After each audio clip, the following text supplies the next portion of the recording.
Hello and welcome to another episode of The Grindbin. I'm Mike Wood. I'm Bobby Trippett. I'm Chris Mann. And today we're talking about 1989's Lady Terminator. I'm not a lady, I'm an anthropologist, huh? Hey, Bobby, I got the money. Yeah, I made the tea. But you're a hooker. Get that goddamn thing out of your mouth. I didn't say it, knocker. I don't know. Spooky got no real rhythm. Hello, Mr. Man. We're gonna play a little game, baby. I just love fun and games. Get a little girl all hot and horny. This is Los Angeles. Oh, the hell with women's live. I'm horny. And maybe Daddy wouldn't have had to kill himself because he couldn't get it up anymore. What a shame. It's for jacking off. Come on, just step on the gas before we get creamed. So Chris, you've had quite the change in your voice. Do you care to explain to the Grindbin audience? I messed it up already. I was just nervous. I'm sorry. I'm Julie Siegler. And Julie, you are actually one of our patrons, Yes. and you're here in the flesh on the Grindbin. I am, in fact, not even calling in from like a radio station far away. Nope. Full-on Grindbin Studios North production, where everybody's in the same room. And Julie, you recently worked on our short film with us. You did all the bloody mess that people know. Like, you know, I don't think we want to spoil anything at this point. Yeah, So. the point is she did some special effects work on your film, Mike, Yeah, and it's fantastic. and we will leave it at that. Yeah, and everybody will see it soon. So this movie, though, Lady Terminator, hear that both you and Bobby are big fans of this movie. Yes, big fans. He showed it to me actually for the first time. We had like little movie night Several years and, ago? Yeah, and it's just a blast. This is a great movie. Like, spoiler alert, I like it. Yeah. Yeah, I assume the person in the room wearing Lady Terminator on her t-shirt Yes, my custom Lady Terminator t-shirt. made a shirt with Lady Terminator on it. You know how many times I tried to make a special security shirt, by the way, which we'll get to later. But yes, I tried a lot to make a custom other Lady That Terminator looks shirt. like so. the writing in the movie. Yes, yeah. Yeah, when you do figure that out, I need one. Okay. But we'll talk about that later. But welcome. Thank Yes, you, welcome to the thank show. you. So Lady Terminator, directed by H. Jaleel, going as Jaleel Jackson. So maybe he's trying One to of go the for Jacksons. one of the Jacksons. Yeah, the Jackson 6. He has 16 credits, all Indonesian movies, of course. Here's just one I wrote down. It's called Satan's Bed, made in 1986. It sounds like it'd be a follow-up to this. Yeah, it could be. It was 3 years before, though. And then Dangerous Seductress. He also did that, but as John Miller. So he changed it. You know, Jaleel wasn't working, apparently. 1995. Wow. Now, here's the thing is, do you know he appears in the movie? In this film or in Dangerous Seductress? No, in this movie. Who is he? Because here's the thing is, I'll go into it. I don't know if you've seen it, but there is one interview with the actress of this movie online, and it's from like 2008, I think. It's on a WordPress somewhere. I feel like I may have read the transcript of that interview. I read the whole thing, and she talks briefly about how he actually plays the elderly uncle in this movie. That's him. Wait, that's the director? The director of He's this Master movie. Splinter? No way! I called him Scragglebeard. Scragglebeard. And she says, she Oh, was that's like, oh, amazing. he was a very pleasant older man. We were making the movie, and yeah, he plays the guy in it and everything. Wow. That's the director. Yeah, Okay, director's wow. in the movie. We'll get more to... Like, pretty prominently in the movie as well. Yeah. Not just a little cameo, like... And I wonder if it was just like, just get myself in there for a little vanity, or maybe just like nobody else would do it. We'll see. But the writer of this movie is Car Cruano is... Nailed it. Yeah, that's right. Only credit. Really? Right? But apparently he was also the assistant camera of this movie, but is referred to in the credits as ass camera. Yes, I wrote that in Yeah. my notes as well. For some It's reason... a technique not many people have mastered. No. I the was ass like, camera, I'm getting out my Grindbin punch card right now. We got the ass cameraman. I was like, look, here's the problem is, I know Smash it's... cut to a fat man's ass Exactly, camera. I was ready for it. It says ass camera, but this is an Indonesian movie, so those credits were done most likely here. Yes. And I'm like, well, who in their right mind would write ass period camera? It's AST, or just put assistant. but ass camera or ass director, as is put in here, never seen that one before. Maybe the director had something to say. You know, he's like, fuck those guys, so I'm just giving them the ass credit. Cast, though, here we go, guys. Barbara Ann Constable, who plays Tanya, her only credit. The Lady Terminator herself. Yes, and I didn't write down all of the interview. You can go check it out. Just put Barbara Ann Constable into Google, and you'll get the only interview she's ever given since 2008. Maybe she's given another, but basically, I'm sure at this point she's done talking about it. yeah, she didn't really care. I think people come up to her on the street like, "Hey, aren't you Lady Terminator?" I would. Well, here's the thing: is that Barbara, she now has 2 children, and she lives a normal life in America. But at the time of this movie, she was like doing modeling all over the world. So she was in China at the time doing some sort of modeling, and somebody said, "Hey, you want to be in a movie?" And she was like, "Okay, what's it entail?" Because she was shooting a movie in China. They're like, "Hey, we got another movie in Indonesia. You want to be in it?" She's like, "Okay." And they're like, "Look, it requires some nudity, and you got to learn how to shoot a gun." She's like, "Okay, whatever." Yeah. And my understanding is this is one of those classic things. We've heard this a bunch of times in other movies where she thought, no one's going to see this shit. That's exactly what she thought. She was told it's like, it's only going to be released in Indonesia. Here's the script. She read the script, said, like, this is fucking crazy. But it's like, it doesn't matter because nobody's going to see it. Yeah, And it's no like, one's going to remember you for this movie. At the time They're of- going to remember you for all the other movies. yeah. At the You ti- fool. At the time of this movie, they were just making knockoffs all over the world. And Indonesia is like, well, we're going to make our own Terminator, and like we're just going to release it here, and nobody's going to care because, you know, it's fun for the Indonesian market. You know, we got our own movie. We got our own Terminator, but it's got boobs. You know, and so she's like, does it? yeah. So she's like, no problem. So she goes over, makes the movie, horribly injures herself on the last day of shooting. In fact, the last day of shooting, she kicks through a window, and the glass not only goes into her leg, but all the way through her leg. No.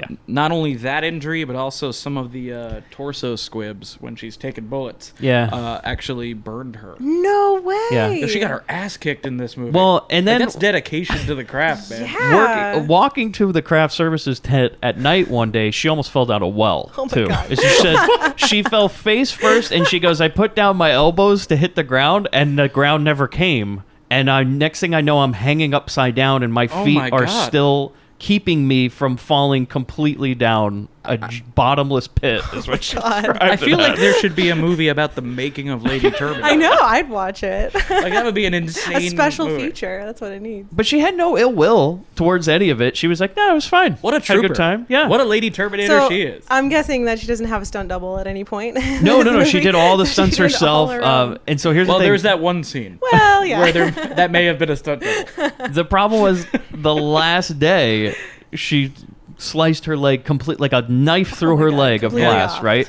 They rushed her to a military hospital apparently where they sewed it up. She couldn't walk for a month, and they couldn't finish the scene until a month later. They all had to just cease production until she was able to move again. Yeah, well, they just got like a limited crew. They're like, yeah, we'll finish it up. But yeah, pretty much last day. Wow. Yeah. So she almost died a few times making this movie. Worth it. Love of the craft, right? So suck it, Linda. So here's the thing is she never thought this would ever be seen. And then years later, people started digging it up. And it's still not a really well-known cult movie. I'd say it's got a light cult following, but the DVD is hard to find. It's not in the top 10. The DVD was put out by Mondo Macabro, who specialize in obscure world cinema. Awesome label. Like, everything they put out is amazing. They're the ones who put out For Your Height Only. Okay. Previous Grindbin Yeah. episode with the legendary Wing Wing. This movie, though, I think it's out of print now on DVD. I believe so, I don't yeah. even know if they own the rights I anymore. just bought the DVD from Mondo Macabro. Oh, okay, yeah, great. so they're still you putting can it get out. Within the last few months, so yeah. Fantastic. And yeah, you can buy the DVD, or it is somebody uploaded it to YouTube. So we don't Certainly. endorse that, but it's on there. It's a full screen version, which is not good because we all watch the DVD version, and it's fantastic. What a nice print, right? It is definitely one of my favorite things that I own in my movie collection. Lady Terminator. Yeah, no, absolutely. I show it to all my friends. That's how Julie found out about it. That's how Yeah. many more will find out about it, I'm sure. So Barbara, she started to get recognized for it. I guess people were like contacting her, going, "Oh, about Lady Terminator." She's like, "People saw that." And they said to her, they go, "Would you ever want to be like a room type of thing where you're going around doing it?" She says, "Nope. don't want to be famous, have no interest in being a movie star. She's moved on at this point. Yeah, she's like, she got her family. She's like, that's great. People like it. I don't care. You know, I made it. Who cares? Can you imagine being one of the young constables? No. It's like, my mom was in a movie once. And you're putting on Lady Terminator. People were like, holy shit. I don't know. I feel like after almost dying several times during the production and like suffering some probably long-lasting scars, like I'd want people to know that I did that. I don't know. That's let's just say me, but... let's say you starred in Julie Terminator. Yeah. And you'd be going around It's in hitting all the art production, howses yeah. and be like, fuck yeah, I'm Julie Terminator. Yes. You're wearing the I'd leather be jacket up on that still. stage. That's right. Absolutely. Little green tank top. Are you gonna cosplay that sometime? Maybe. The only problem she has with this movie, the only thing she was upset about, and it's not even that upset, she was just like, what the fuck, is that part where she's chained on the bed and a CG snake goes into her. She said nobody told her about that, and when Well- she saw it, she was like, what the hell? I read about this actually, and we'll get to that scene more in detail, but where the snake enters her body is different in the original Indonesian version Yeah. and the American version. Well, she's seen the American one. Yeah, so I she didn't like I it. understand that when she filmed the Indonesian version and then watched the American one, why you would go, wait, why? Yeah, she And was we'll a talk about little- that when we get to it She in was the- disturbed by it, and We that all that was were. it. Otherwise, she was fine with everything else, which to me is like, oh, okay, well, if that's the thing you're upset about. So the other guy who's in this movie that's an American is Christopher J. Hart, who plays Max, who Barbara said was a good friend of hers on set. They got along great because I think they're about the only Americans on this foreign production. This is his only credit too. And she said something like he was just an expat, like kind of. I don't know why he's an expat. Actually, I'm like in Indonesia. There's got to be a maybe story running there from of the law or why something. I don't know. this cracker was hanging out in Indonesia. Yeah, they're like, do you want to be in a movie? He's like, nobody's gonna see it, right? Like, because I'm dodging some people. I mean, they got extradition here. Or? And then Claudia Angelique Raidmaker, The Raid Jesus, plays Erica. Only credit. That's true of a lot of people in this. Yeah. Same with Adam Stardust. He's done some other things under his real name that I don't have written down. He's an Indonesian actor. Wait. That's not his real name? Sadly. Oh, come on. Who plays Snake? Snake's great. Oh, One of my Only favorite credit people in here. this movie. Probably, yeah. But yeah, what a name to choose. You're like, I need an Americanized name like many people do if this is going to get released in America. I'm going to call myself Adam Stardust. That's awesome. Yeah. Maybe he's a big David Bowie fan. I don't know. Ikang Fauzi, who plays Tom, 13 credits, though. Oh. Okay? And so here you go. Here's one called MBA Married by Accident in 2008. I hate when that Followed by happens. its sequel, NBA Jam. Yeah. It's an Indonesian movie. Pressured by their peers, teen couple Raskal and Ole decide to have sex for the first time and resulted in clearly unexpected pregnancy. I'm just reading it how it's written on IMDb. 'cause Clearly. yeah. These high schoolers tried to make it their own way with supports from a gang of misfits. That's the whole description. Here's another one called, oh boy, get ready for your nailed it. 1985's Gejolak Kawala Muda. Nailed it. Let's try it faster. Ready? Gejolak Kawala Muda. Perfect. There you go. 1985. I think you just summoned a demon. All right, this one's definitely broken English, but I'm going to read the IMDb. 1985. The street craze for breakdancing sweeps the world and reaches Indonesia, where young people seem to practice it everywhere all the time. Mr. Indonesian Boogaloo? It is. Mr. Gondo hates it and forbids his daughter Chicha to hang out with her friends, a group of breakdancers. On the other hand, Mr. Indra tries to understand the youth interest in breakdance. When holidays come, Chicha and her friend Rico plan to perform breakdance in order to raise funds for social purposes. This movie's about a breakdancer named Chicha Gondo? Chicha Gondo and... oh no, Chicha, Mr. Gondo. He's the bad guy. Mr. Gondo... Mr. Gondo's daughter, Chicha. Oh, you're right. Chicha Her Gondo. name's Chicha Gondo. Mr. Yeah, Gondo great. is my father. Yeah, I know how daughters work. So he plays the he plays the guy from Footloose, the dad from Footloose. I've got a fucking drawing a blank on his name right now. Who's the dad in Footloose? It's John Lithgow. John Lithgow. Thank you. He plays the Lithgow in this one. Despite Mr. Gondo forbidding her to do so, Chicha secretly participates in the breakdance show, which provides to be very successful. Witnessing the obvious positive results of Chicha and her young friend's creativity, grumpy Mr. Gondo will eventually realize his mistake. Happy end. Happy end. I think that's a spoiler alert. Yeah. Happy end, guys. It all works out. Don't worry about it. Don't even watch it. Okay, here's the only thing is everybody in this movie did not do their own voice, including Barbara. She says that she was surprised to learn that all her audio was dubbed, and she was like, I wasn't aware of any of this. But that's it not the part happened. she was bothered by. No. It's like they dubbed her entire thing. She was fine with that. The other thing bothered her. Yeah, she didn't give a shit. Yeah. She was like, No one's gonna see it because anyway. she also said she's like, I've never acted. Do you want to be in a movie? And like, she just shows up. She's like, yeah, just walk around naked and shoot guns. Like that's my job. You know, Who among us wouldn't take that job? yeah, you know, I take that Saturday night guy's role. You know, here's the thing: is I wrote down one voiceover actor because he plays the librarian. Who is the librarian also the uncle? Yeah. Yeah. Okay, it's because the same guy. we're gonna get Yeah. into that. So he shit. plays Jaleel Jackson. Yeah. Robert Axelrod. Now, here's the thing. I only wrote him down because I know this man, because I recently worked on a project with him. That's fantastic. He's younger than I thought, according to his IMDb, but I don't know. Robert's a very elderly gentleman. If you've met the man, you know. He's an elderly man. He needs a lot of assistance, because he's very old and very frail. But he is known for something that many of us millennials only understand. Yes. And many of us will be excited to hear. So here's the thing is when I'm working on set, I'm like, man, this guy is fucking great because he played a very creepy guy in the movie I'm working on, right? Mm-hmm. He is like the guy you cast if you need somebody that looks like a creepy old man. Like he is perfect for that role. He is like super creepy, and when you say action man, he turns it on. Fantastic character actor. However, he's not known for his character acting work, other than he is a Grindbin all-star, by the way, because he is in every Charles Bronson movie. Hell yeah. Like, Every single one. pretty much, yeah. He's in like Murphy's Law. He's in Kinjite. He's always like security guard or something like that. So Robert is a Grindbin all-star. He's sort of the Sven Ole Thorson to Charles Bronson's Arnold Schwarzenegger. Yeah. You know, He's going to show up somewhere in the movie It's like as a security guard or Bronson whatever. definitely had some guys that it was like, get him. Like, those are my guys, right? He had And he'd his hang crew. out. He Yeah, had his Bronson expendables. crew. yeah. It's People like the he's guys. probably going to shoot. The guys he'd hang out with, they're not going to fucking bother him or anything because Robert keeps to himself and everything. But he's most well known by millennials as doing the voice of Lord Zed from every episode of Power Rangers and every Hear that, movie. guys? and mind everybody. blown. Mind blown. What? Yeah.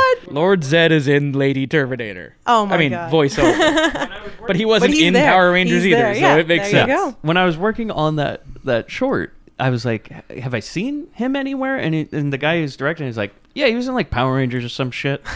And I never looked it up. I was just like, oh, he's probably just doing voices and stuff. And I'm like, the fuck, he's in like every episode, man. Like, Well, he's past like, a certain point. Yeah, but he's like a main guy. Yeah. It's like he's shit, man. He's the bad guy on Power Rangers. Yeah. So yeah. Robert, Hell yeah. this one's to you, buddy. I wish I could talk to him. Bobby was like, you should email him. I'm like, I don't think he has an email, man. He's very old. He's like one of those guys you get him to be in your movie The by way like you talked about it, Mike, I thought he was a vampire. He's been alive for No, I'm not 160 kidding, years. Bobby. The way you get him in your movie is like you got like a carrier pigeon type of shit, where you gotta like get a message to him and it'll be like, yeah, I'll show up at this time on this date. And by the way, I've never seen him in the day, only at night, so I don't know about him. But yeah, no, this is awesome. He has 163 credits. Go look him up. So Dang. Most Robert prolific Axelrod. person in this movie. Yep. Yes. So before we get into it, guys, just a little bit, right?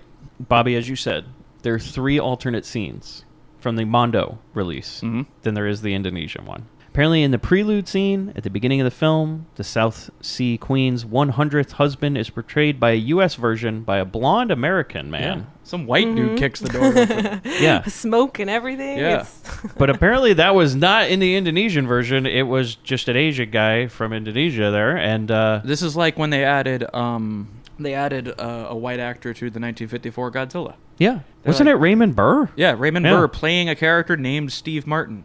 He's not in the original Godzilla, but to bring it to America, they're like, whoa.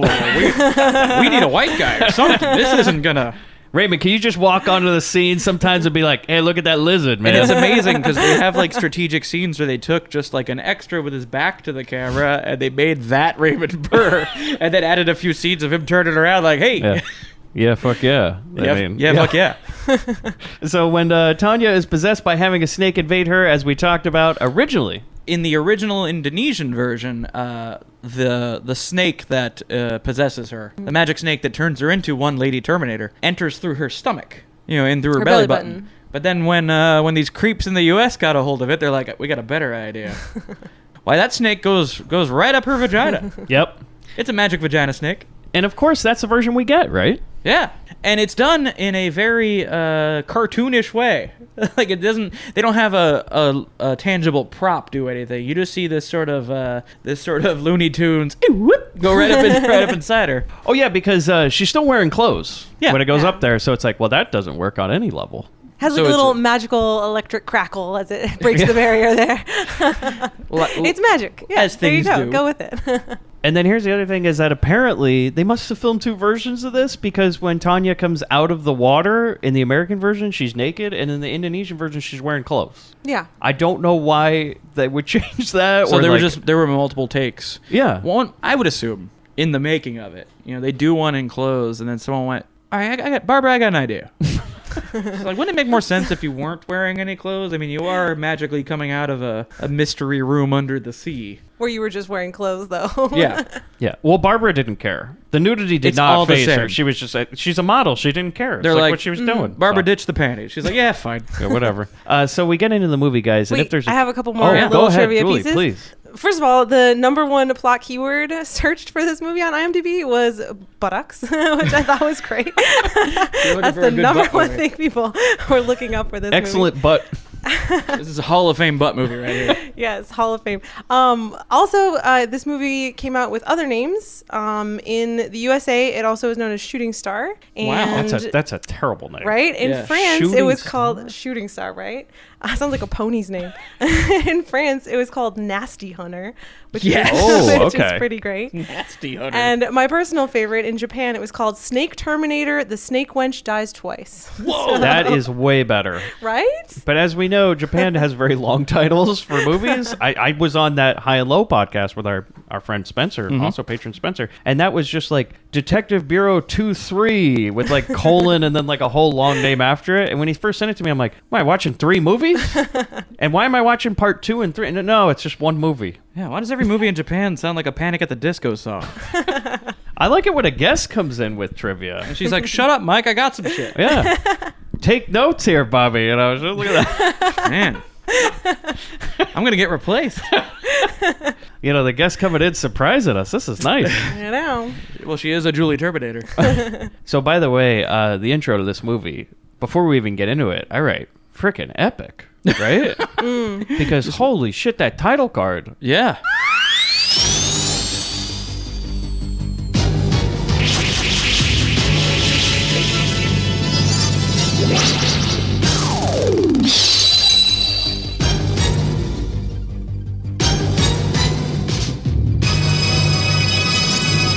I'm like, man. Now, you see a lot of production company cards in your day. You watch movies, you see them all the time. But this one, I was like, holy shit, I'm pumped, right?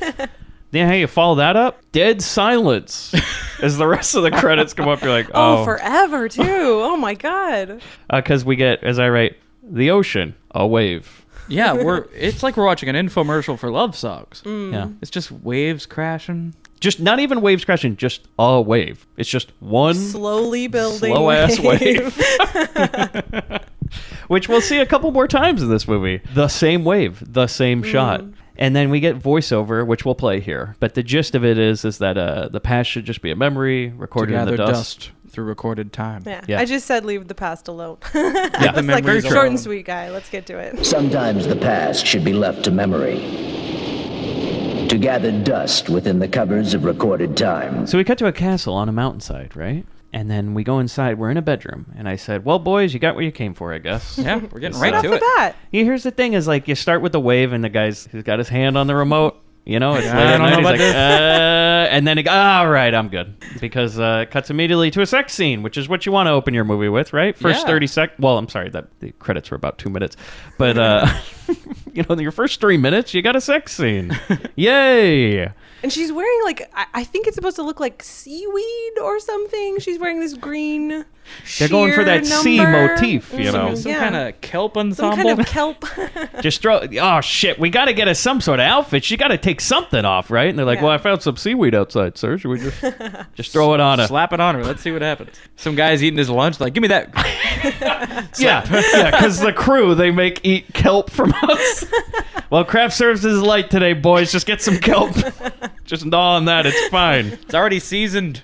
I think my wife said at one point when she was a kid, like they'd went to the beach for some sort of field trip, and the guy was there, and he's like, "You can eat this," and he just started gnawing on kelp. Oh, like the stuff that's washed up on Yeah, the yeah. shore, And like, he's like, out of the water. buzzing with flies. Yeah, Oh. offering it to the kids. They're like, "No." Was this a sanctioned field trip or is this some creep ass? Well, Hey kids, eat this. she can tell you all about where she grew up, so I don't know. We'll do a mini bin about that. We could. Seriously, we could. We could do a mini bin on all the field trips she's taken, including the sewage treatment plant, which was the big one. Well, good, for the because these year, goddamn so. patrons have us doing them once a week now. That's So true. we Yeah. have to, Yeah. You're gonna hear a lot of field trip stories. You're gonna get so. some. You're gonna get some filler episodes, everybody. Oh, Bobby, it went down to $2.99. We're good. So, Thank you. and then guys, who wants to take this? Is that right? Holy shit! I don't know what just happened, but Yeah, we get some scary music sex because the music really Yeah, picks it's, up. it's almost like Psycho. Like, what do you call it when the strings? It's like a string Yeah. instrument, just And- like. Ree, ree, And ree. you're kind of like, why? Because it's just a sex scene. It's All right, they're feeling unsettling. like this is I don't getting know. intense. I like my sex scenes, but a little tense. You know what I mean? You're like getting on the edge with it. Yeah, you want And, something to happen. And so, yeah, she's going for it, and she's having a great time. And then suddenly, oh shit, blood starts flying. yeah. And I don't. They never specify how this works. If this is a vagina dentata situation, but yeah, her vagina starts eating this guy. Yeah, apparently at the cops say at one point it looks like it was bit off. So That's our so only the South description. Sea Queen has teeth. Yeah, she's got Well, a teeth. presumably. Like She'll a- just be real strong. There's that movie. Really, She's like been working she's just those like Kegels, she's been you know. kegling for a long time. There is that movie about that lady with the teeth vagina. I remember that. I think it's Yeah. called Teeth. Yeah, So I think it's one of the same. it's either that or this is a Kegel Terminator. You know, she was also in Teeth. I believe the poster is her in a tub. So she might be the other Sea Queen, Bobby. I knew it's it. possible. But yeah, and they handle this really well in that there's they just have sort of a blood bag off screen and they're just squirting blood onto this guy's face and chest. This seemed like the only reason they did this, and it doesn't have anything to do with the legend of the Sea Queen or anything like that, because apparently it's based on a true story, which to me was like, okay, now we're talking Indonesia. Indonesian What's going listeners, on? chime in. I want to hear that bedtime story. But it's clear that they were like, well, we don't have the budget for that many special effects, so just squirt some blood on him during the sex, and we'll say she bit it off or something. They're really focusing their energy and their money into the gunplay later. Oh, in yeah, the film. yeah. So for now, we just got a ketchup bottle and we're gonna stomp on it and see what happens. And then so some servants carry him out. By the way, so here's where I started to notice. I'm like, okay, are they trying to pull a fast one on the audience and like do this on purpose? Because all of a sudden we get like jokes. And I'm like, is this like a MST, 3K type of scenario here? Like, what's going? Because one of them says, oh, he's really heavy. And I'm just like, okay, so are we going self-aware on All right. this for the American dub or? Nah, Sea Queen's just got she's got a peanut gallery. They got shit to say about these scrubs that 'Cause- can't quite hack it. It's very heavy. Yes. I really feel like they're just having fun in the voiceover booth for a while with this because they're like, look, we gotta liven this shit up, so make some jokes, Say that guy's heavy, It's a good one. Good joke. But yeah, so she, is like, is there any man who can satisfy me? And then hit the music. Oh, the lights go up. the smoke starts rolling in through the door. I Cut also- to white guy. I also do like, though, when she says that, she's got grapes in her hand and she's like doing the somebody feed you grapes, but she's doing it to herself. She's like, well, got all him- her servants are busy hauling off that heavy guy. I mean, he's heavy. And that's the They only don't have yeah, servants. that's the only way she knows how to eat grapes. So she lifts it over her head and does like some sort of like She she's wouldn't an know what to animal. do if she was standing upright. She popped a grape in her mouth. She'd be like, what is this? I don't... You gotta lift the head and go like some sort of weird. She's going to eat like a T-Rex. Yeah. So she eats some grapes weirdo style. You're right. The whole production starts like bring in the white guy, and it's like And he has like he's got like an American Gladiators entrance. Yes, he really does. Like he should have had his own entrance music. Yeah, and he has like the thing come on the bottom, turbo or Yeah, something. the glass breaks and Steve Austin comes in. Like, I'm pretty sure the door opens and he's like hands on hips. Oh, definitely. Was striking a pose. I'm here to save the movie, guys. I'm here to save it. So yeah, white man to the rescue. Apparently he can satisfy her, guys. yeah. He can do it. Oh, he's Captain Dick down, man. He's ready. Yeah. And as you bust through the door, I do notice that there's to create this ambiance, there's these torches and everything, and they're dangerously close to these sheer curtains that are hanging all around this bed. I'm like, that's definitely a fire hazard in this office building that I think we're filming in. Yeah, if you look in the background of this like magical castle, there's clearly tiles on the ceiling. Yeah. Look, they go. There's What, an exit sign in the corner. sir, what do we do if it catches on fire? He's like, throw some seaweed on it. It'd be fine. So now what do you guys say? Maybe 10 minutes into this movie and we're getting another sex scene at this point? Yeah, just I'm one like, after the other, bada bing. Yeah. There's a line is at the this- door. Is this how she terminates? Look, we advertise it as tagline. Lady Terminator, Yeah. so let's get it going. And depending on the posters, some posters do say first she mates, then she terminates, which is a great tagline. And you gotta deliver on the tagline, because Yeah. if they're going in, they want to. And we're in as the we first know, half of the movie. It's gonna be all about mating. we make the posters before the movie, It's the only way. To and do that's it. how we sold it to Barbara. It keeps you on brand. So yeah, our brave white man comes in, the raging Caucasian, yeah. and Is that his wrestling name? Yeah. And he's hulking up. He's getting the crowd behind him. And so apparently they get down for a while. He sexes her down something fierce. And Oh, yeah. then she goes for her finishing move. But it doesn't work this time. Well, okay. So No. what I can see is that a snake crawls out from somewhere. Yeah, there's a snake in my coop. Yeah. It's like what? Randy Newman starts digging. Yeah. But yeah, apparently The Randy Newman version of that. I love that. He's He- like, yeah, he there's reaches this- into her vagine and pulls out a snake. Well, it's like coming out on Yeah. its own. It's like, Well, It's I don't a know. slip he's doing a good job. Slip sliding on the bed. You know. yeah. For all you kids out there who don't have the experience yet, that's how you know you're making it happen. When the snake comes out. The snake came Yeah. out. Yay! It's like, oh man, she's into you. Yeah. So our hero at this point, I guess he's our hero. He grabs this snake, yanks it out, and says, "You're my wife now." Like, Man, I guess he can- that's how that to works. To be fair, this is So- exactly how my dad told me it went down. Look, son, the snake's coming out. You pull the snake out, You gotta kind of. and if you can get the snake out, she has to marry you. Yeah. You also have to kind of. He it's very odd the There were motion he some, does on the snake. It's There's kinda a like hand jack gesture off. going on. Yeah, and you know what? That's very progressive, sir. He pets the snake. Yeah, you gotta pet that snake, else it's gonna bite you. I've never seen anybody pet a snake like that though, with a Right. full fist. You I know, got it's kicked out very of the weird. zoo for doing that. Sir, it's not how you do it. Two-finger You like- touch. Two-finger touch. I got a very firm sir. One's a poke, three's a grab. especially when you grabbed it, did that. You said just like Dad taught me. Yeah, and they went, sir.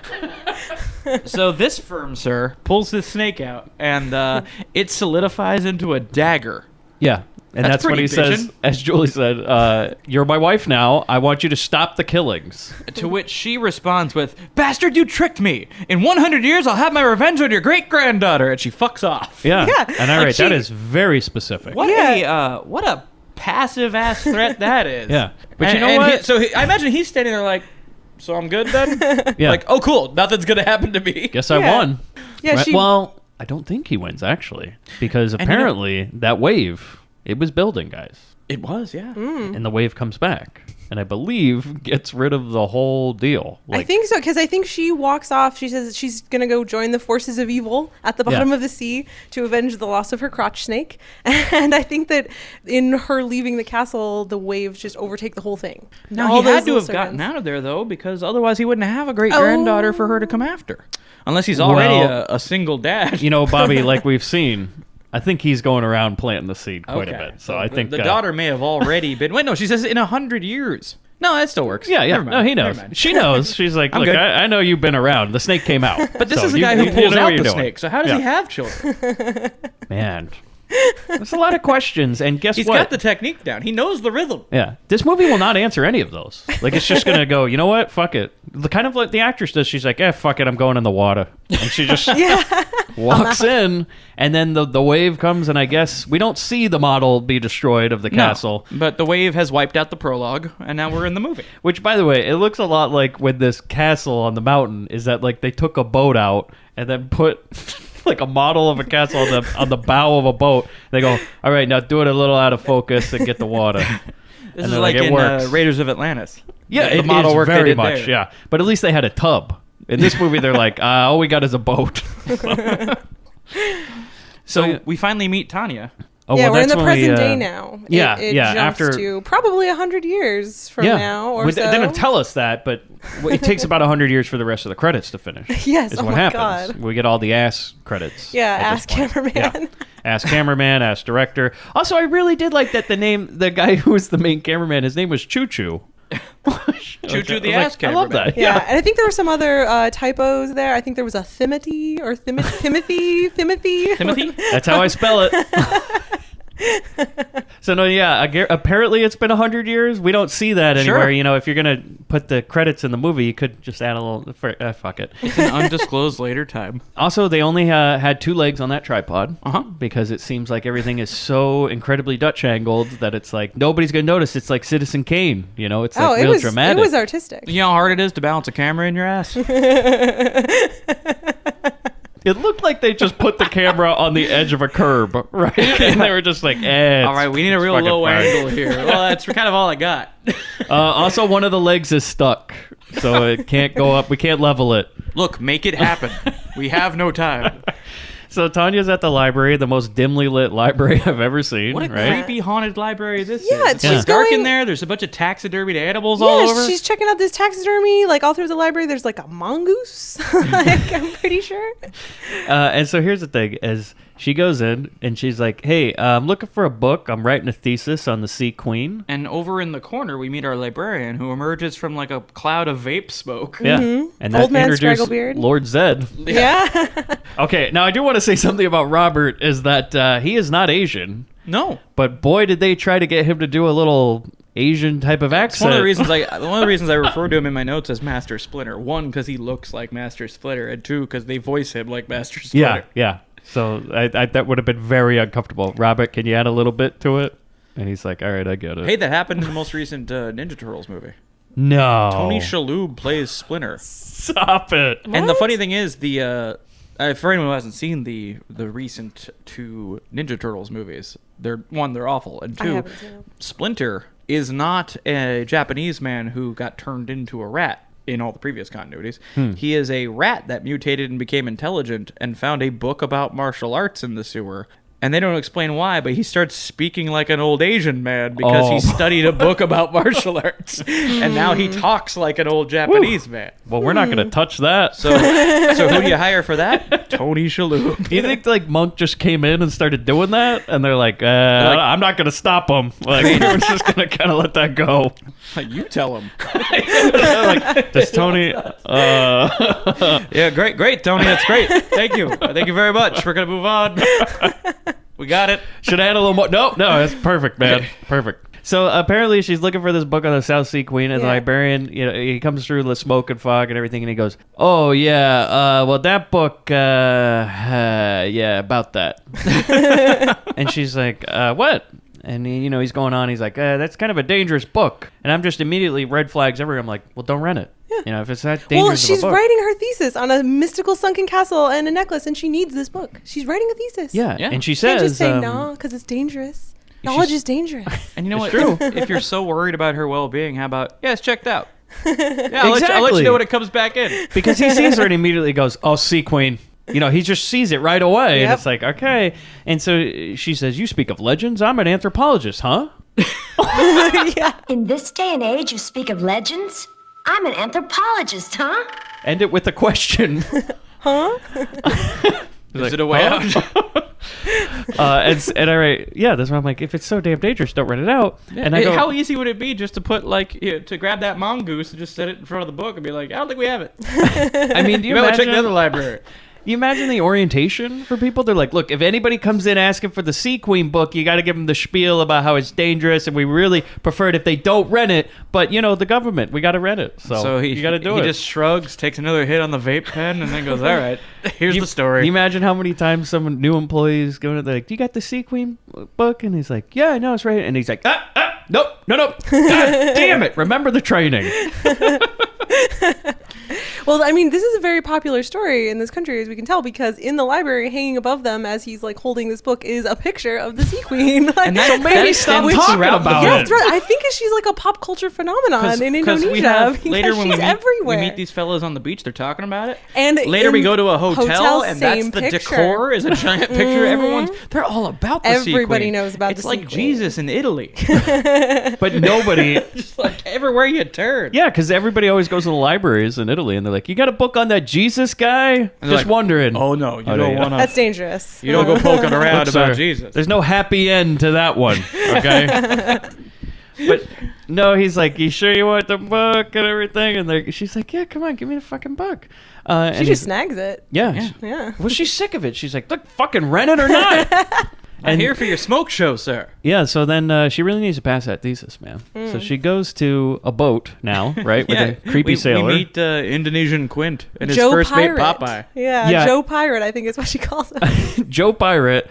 And Bobby, you're not kidding. The guy who steered the boat's name, His Gilligan is named Popeye. he is named Popeye. Now, do you think this was when the whites were at it again in the sound booth? Absolutely. They're like, what's little his bit. name? And they're like, look, we want to be sensitive, and I'm not going to make up some crazy name, so call him Popeye. And, Isn't that a term for a guy who steers the boat? Just like a general term, you call him a Popeye? Every time I'm on a boat, I call a guy a Popeye. Yeah. So I assume it's Popeye. fine. Hey, Popeye over there. You want to steer the boat, please? Don't you do that whenever you go on a cruise? Hey, Popeye, how's it going there? Huh? They love that. They love that. Yeah. You, And the fun director of the Carnival Inspiration is like, my name's Craig, sir. And you jiggle your empty drink. Hey, Popeye, I'm getting dry over here. quit eating your spinach. Give me a refill over here. You guys are heading for dry land. We don't want a disaster. Might want to steer me a little closer to the water. Much like with the librarian, every man she encounters is like, nah, you shouldn't do this. Yeah. Every person she talks Yeah. to, she's like, yeah, I'm going to go diving about the sea queen. He's like, you sure you want to do this? Yeah, Joe Sailor. She Yeah. really calls him Joe Pirate. Joe Pirate. Like, She's you hired a pirate, and he still won't take you here. Yeah, because she's like, listen here, Joe Pirate and Popeye. You take me to where I fucking want to go, all right? I'm an American and I'm writing a fucking thesis. And so she gets her way. Yeah. Because she's wearing a bikini and she also gives him a hug and she's like, come on. take me Yeah, home." and if you notice that Popeye in the back, he's very stiff, if you know what I mean. Like, his characterization, he's just Yeah. standing there very... Because it's clearly the guy they hired to drive this boat, you know? Like And he's the also actual like, wait, I got to captain. be in the movie too? And they're like, just stand still, you'll be fine. Yeah, so You're there's doing this, great. this lady in a bikini in front of him, and he's like, not looking, you know? Not looking directly at her. Thank you very much. No, I will not. He's like, I have a wife. I'm a gentleman. And then also, he keeps calling her lady, Joe Pirate, right? And she goes, hey, would you stop calling me a lady? I'm an anthropologist. Another great Huh? line to put in here. Yeah, for I'm sure. not a lady. I'm an anthropologist. Will you stop calling me lady? I'm not a lady, I'm an anthropologist. Which, by Yeah. the way, on the Mondo Macabro DVD, if you leave it sitting on the menu screen after a certain amount of time, Yeah. that voice comes over and, And says that scares the fuck out of you. line. Out of nowhere, just It's this, super I'm not a loud. lady, I'm an anthropologist. You're like, who the fuck said that? So loud. And At which point, by the way, Captain Joe Pirate tosses a beer can into the water, and I screamed "litter" at the screen. Indonesian I was rules. like, He's just like, fuck you, sea queen. like, this is your job. You give tourists like rides. Why are you trashing the waters? That Well, like Bobby said, it's Sea Queen territory. You know, you just you gotta know. be like, hey, just to be let it known, I don't want to be here either, all right? You picked that shit up yourself. And so then he goes, hey, Popeye, well, he says something to her. He goes, look, the Sea Queen territory is real bad. I mean, Popeye, his brother died visiting yeah, the Sea Queen. yeah, his Popeye's brother died looking for the sea queen. That's why he doesn't want to talk about it. To which she says, "People are building space stations on the moon, you know." like what? And you're because she's implying that because like he's still believing in these fairy tales Yeah. or whatever. Like, and people are building space stations on the moon, which I don't know if they are. She might have some insider information here, but thought there was a little Anthropologists don't know callous. much about NASA. yeah. But there's a little callous, right? Like Popeye's brother died. Yeah. I'm just gonna say that She, it's all hokey. she don't know Popeye, right? Yeah, fuck that guy. People are building space stations on the moon, you know.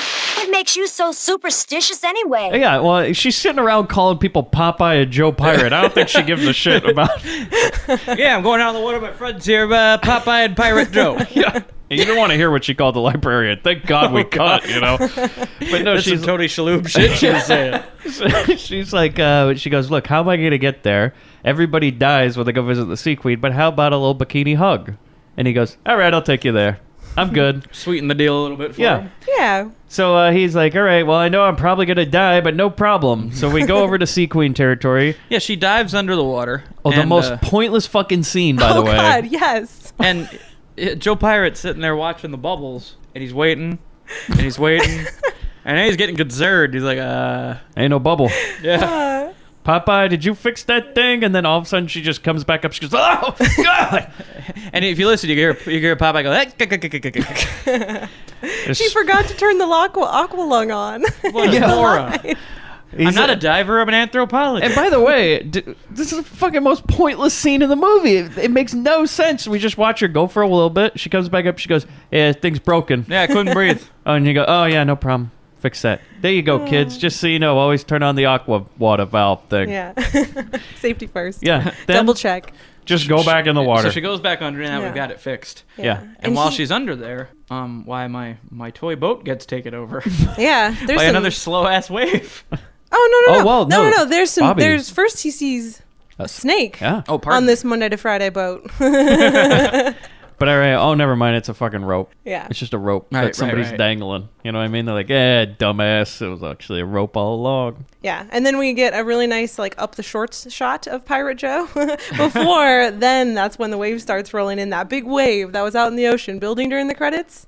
It's here. It finally got Yeah. here. Yeah. And I mean, he does a real like Troll 2 type of delivery Yeah, on that's this. another thing you should drop in. Oh, we're definitely gonna play his, it, but his, it's just his scream of terror. yeah. Oh my God, what have I done? And he's splashed with a bucket of water from off screen. Yeah. Yeah, that's It's exactly like- what I wrote. mean, he got about the equivalent of like a drink to the face. And it's almost like he stops it. He goes, "Oh my God!" And he's like dodging, and they go, "All right, now throw the bucket." Ah, fuck. And honestly, I mean, I guess that's the boat sinking, but I don't think it has anything to do with the Sea Witch. I think it's because he was littering and Aquaman was pissed. Yeah, And that's he's what getting you his get. revenge. You know. That's my theory. And so then Tanya, all of a sudden now she's in the Sea Queen bed. She kind of drops through the ceiling onto the California King that the Sea Queen's been rocking, and scarves take her hands and feet. Yeah. Start binding her up. This is very Christian Grey. You know, we're getting a little kink in this movie. And that's when the infamous snake vagina happens. Yeah, that's when we Through get the clothing, which is amazing. So, just, Yeah, just slurps that snake up like a noodle. yep. And then she goes, ah. And then all of a sudden we see her walking naked on the beach from the sea, right? It's Yeah. night now, okay? And probably, I mean, I don't know about you guys, but this is my favorite scene in the whole movie. Oh, it's great. When we meet Rosencrantz and Guildenstern. Yeah, except one of them, you know, he's got the waterworks going. Yeah. These Okay. dudes, go ahead, Julie. This is like the most insane piss I've ever seen in my life. Like, I am not a guy. I don't have a fire hose that I can aim, but is like 4 feet in the air of an arc Let's an just say, achievable It's goal? possible, but you gotta have held it all day. Well, that, get that and kind of power behind it doesn't naturally just go up. You have to be If you're holding just it like, like. if you're not holding it, Well, it's not going to go up. Yeah, there's something about this guy. I don't know if he's got it like taped. Well, Oh, you it's know, we know crazy. he's pretty, you know, Yeah. he's kind of horny, so maybe he's got a Or situation even going. more but- reason it wouldn't be pointing straight up. They're piss drunk. Like that's the story is that when this guy chews the blue, he goes directly north. Yeah. Well, here's the other thing Like, too. that's not gonna well, work at all. that's what it is, maybe. Okay. Just describe it we as need to set a this man scene. is Yeah. drinking a beer and pissing through this entire scene, but he's pissing through his pants because the wiener is not out. We can clearly see the zipper zipped up, but a hose, like somebody. Oh no, that makes sense then, Mike. Oh, It's he's also pissing through the clear. zipper. No. He's got. Pardon me, anyone who might be sensitive to what we're talking about here. He's got his pants closed, right? The waist of his pants are what's holding his dick. Oh my straight God. up in the air. Mm-hmm. He clipped it. Basically. Okay. Yeah. So he There you go. He bent his Peter upward and then put his pants on so that it's held tight against his stomach. Now, here's the real magic trick, though, is that it's not coming from the belt line; it's coming from off screen. So it's coming It's amazing. below between his legs. So either maybe he's aiming down and hitting something that it's ricocheting. Oh my God. How hard is this guy being? Yeah. But he's pissing while his friend and him His are friend's drinking like beers. sitting on the hood of the car, and these are two dorks who've just been hanging out on the Yeah. beach. Another night, not getting any. Yeah, And we're this gonna guy play actually- the line, by the way. The fucking Saturday night on the beach, that whole sequence. Fucking Saturday night on the beach. Handsome guy like me? Shit. You are handsome. There's hope for every monkey in Java. Thanks, asshole. And fuck you too. Oh God, I need a woman.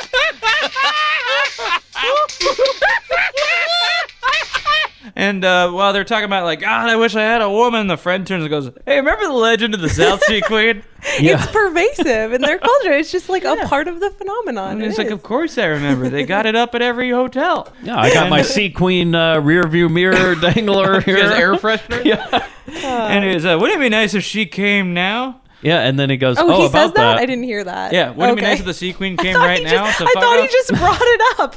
Oh, no, and that just was left it. it Yeah. there. No, they also- kind of willed her into existence. Oh my God. Before we get into that, there's a very awkward moment. I don't know if you noticed where like the guy gets on his knees at one Oh. point, and the pea stream goes for his mouth, and he starts going for it like that. He's supposed to do that as part of the movie, and It it's like, dude, no, happens. no, Mike, I know it's just water on set, man, but what are you Mike, doing? it's called fetishes. Yeah, seriously. Hey, remember the legend of the South Sea Queen? Wouldn't it be nice if she could come now? And so Tanya comes rising up out of the ocean behind them while they're talking about how they wish somebody would rise up out of the ocean. Yeah, because I mean, he says, I just need to marry somebody. I'd marry my right hand. I use it so much. He says that. Yeah. I missed that line too. Oh my God, that's great. It's just like all their Chuckle House shit is weird. The things Yeah. that they're saying to Yeah. each other. These guys.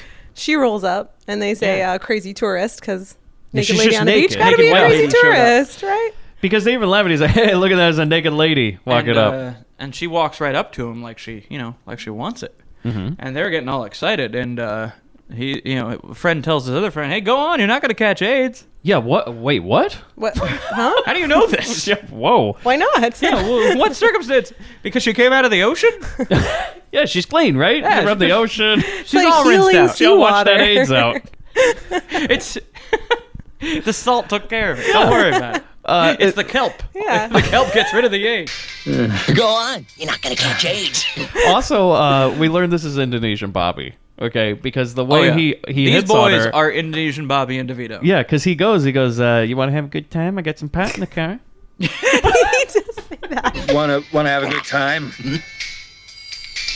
I got some pot in the car. And then she doesn't even say anything. She just brings him right Takes to the him back into seat. the He's car. like, oh, okay. And this they're is going dealing on. with their thing, and we're focusing on DeVito, who's Yeah. who's Indonesian DeVito sitting out here like, man, when am I gonna get? When's it my turn? Yeah, when is it Yeah. my turn? He's being the janitor and the cheerleaders. And he's trying to go for the back seat too, and he's like, "Nope, 3 is not all right with me." And also, it's It's the a small back seat of car. a fucking Ford here. Yeah, it's also, not gonna work. Also, you're why do you want sloppy seconds from your friend who's been pissing on himself all night? Like, this is not good. You want to at least ask her to walk back into the ocean for a second. Yeah, you know, maybe like, have him walk in the ocean for a little Just bit. take a you know? dip. just a quick one. Once through the car wash, please. So then, she takes him to the back seat, and he's like, "Oh, okay, here we go." And then the sex scene happens while his friend's just sitting there waiting his turn, And then drinking she a suddenly beer. walks up on him like, Yeah. Yeah. like batter up. Yeah, And I'm she's the guy, like, which "Oh, is- okay." This is the point where I noticed that guy has a safety pin through his lip, like Yeah. as a piercing. Did you guys Oh. see that? Like yeah, he did like a home intense. job. Yeah. a home job. Where he just like jammed a safety pin through his face. Woof. Yeah. One guy's pissing on his own chest. The other guy's jamming needles Yeah, through these his face. boys, man, these some wild boys. Boys all will right? be boys, right? This is what you do on a Saturday Yeah, they're night. boys, like Indonesian boys, man, pissing all over, putting the safety pins and everything. man. These guys are crazy. Saturday night, shit gets wild. So then Tanya walks over. And She she- terminates a dick, right? Well, they didn't show it happen yet because she takes his hand like, oh, it's my turn. And when they get over by the car, that's when Indonesian Bobby flops out covered in blood like the guy from the beginning of the movie. And then she lays him down on the sand, and we get another sequence where she rides on him until blood shoots everywhere. And I feel like even if he saw his friend dead, he would still be up for it. He'd be like, well, that's not me, though. I'll be fine. More for me now. I feel like if there was just a line of people that she was biting dicks off of, they would still all just go through Just the door. line right Even if up. they saw it, they would just be like, but not me. Yeah. Won't happen to me. Well, that's what the white guy from the beginning thought. He's like, well, it's not going to happen to me. No, too white for this. Yeah. And I'm glad that they took turns because I fear that H would be too wobbly. Just the idea of this white guy walking through the door, just be like, "Look, guys, America's here. We got it. We got it. It's fine. We got some sea queen problem. It's fine. From the CIA, we got it covered. Okay." Max Hardshaft, how you doing? So then, So she takes Blood him everywhere. out, and then on her way, as she walks out after having murdered both these guys, she grabs the piss jacket. Mm-hmm. Yeah, that's let's walk into the ocean a little bit on that one. Yeah. Could we rinse it all off first? Rub some kelp on it. Yeah, we definitely need to rub a little kelp on it for freshness. But no, she just grabs this pissy jacket and Yeah. she's like, "This is mine now." And apparently, she just walks to some big house. Yeah. No, it's a hotel. I Oh, thought she headed okay, right yeah. straight to a It's hotel. Hotel. It's the Sea Queen Hotel. Yeah, she's Yeah, not one, be caught please. dead like sleeping on the beach. She's a high-class sea witch. And we cut to this is much like the Hong Kong PD from Robotrics. Robotrics. That's what I yeah. thought about too. Yeah. Because we got the boys sitting in the security booth, Yeah. and like one dude's reading a porno bag. Yeah, Which, like by you the do way, at Another work. Saturday night in the security booth. This is security for a hotel. There's like 15 guys in here with like guns and shit. It's like, Machine what kind of guns. fucking Yeah. hotel are we at, They man? don't fuck around in Indonesia with the No. hotels, man. You will check out at 11. Yeah. Or Every you room, will check out at 11:01. every room comes with a guy in a machine gun to stand guard outside the door. Yeah, and then when it's 11:01, knock knock. They haven't found out that you could just hang a "Do Not Disturb" sign on the door. Like if you don't want to be bothered, they send an armed guard to stand outside. Like the cleaning guy, he'll just not do it. It's all right. You don't need a guy to shoot him. There's turnaround at that place.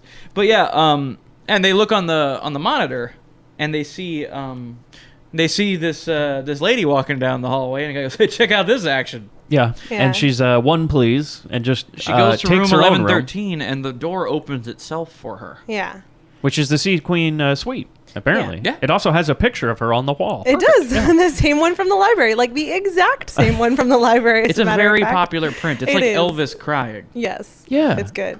And So- so, So- she does some nude meditation while staring at the Sea Queen picture. Meanwhile, the security guards have sent Pete, in air quotes, Pete, as I'm sure that's his name. Pete goes to check room 113, and they send him down there.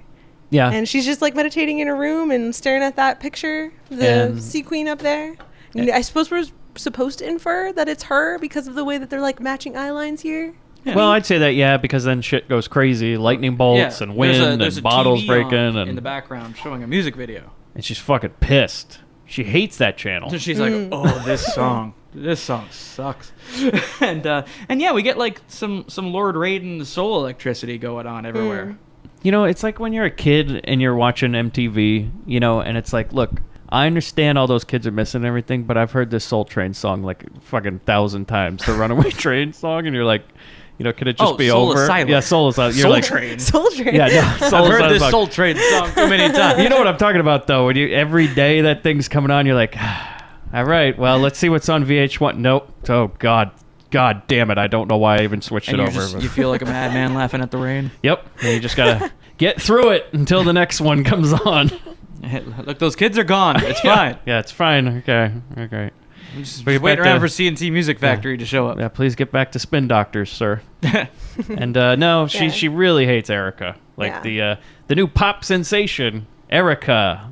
It's Erica with an exclamation point. And what's really interesting is that she films all her music videos and performs in the same space. So, but it's a big hit apparently. They like that space. Yeah, with 10 people. So yeah, they send the machine gun. They send Machine Gun Pete to check it out. Well, he's also saying like, hey, I'm the guy that comes with the room and everything. He's trying to explain the whole thing. He's like, you need any towels? And he gets yanked inside. Well, yeah, he comes rolling up and he's got that huge gun, like you're saying. He's dressed like a bellhop and he's got this huge gun. Man, you got any bags? I don't know. I don't know anything about guns, but it's huge.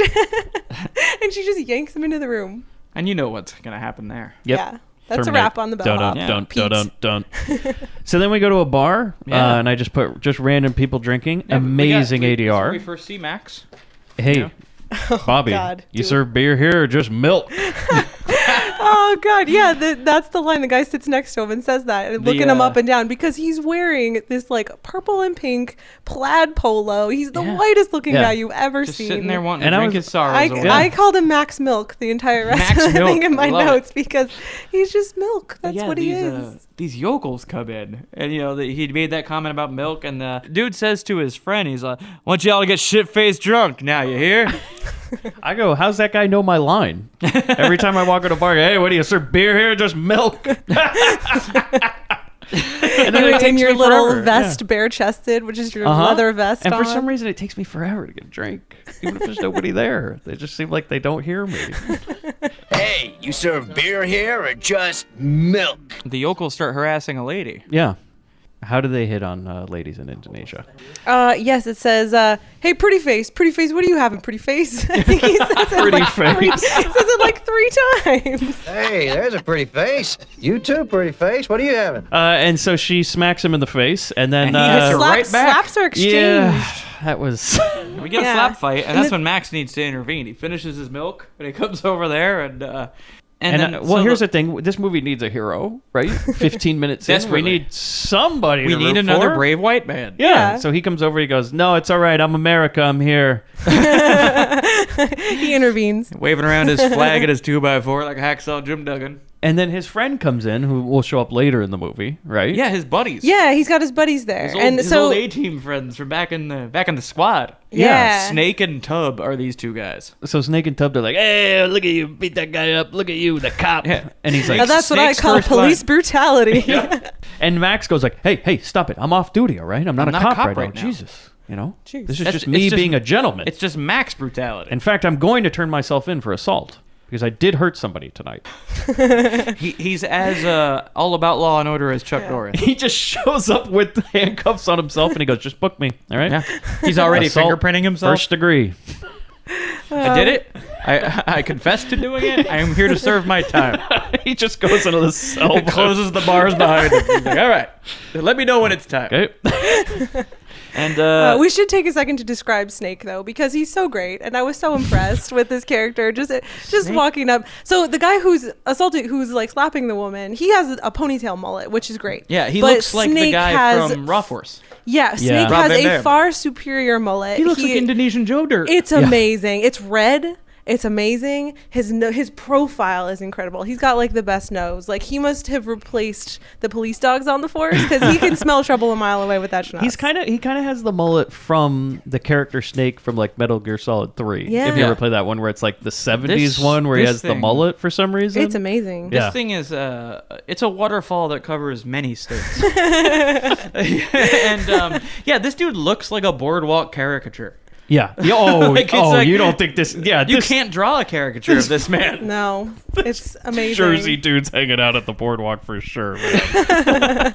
He's the guy in America going Saturday night, pissing all over the place. You know. Like you get the feeling that Snake and Tub have been in that exact spot on the beach Absolutely. the previous Saturday. They're the Friday night crew.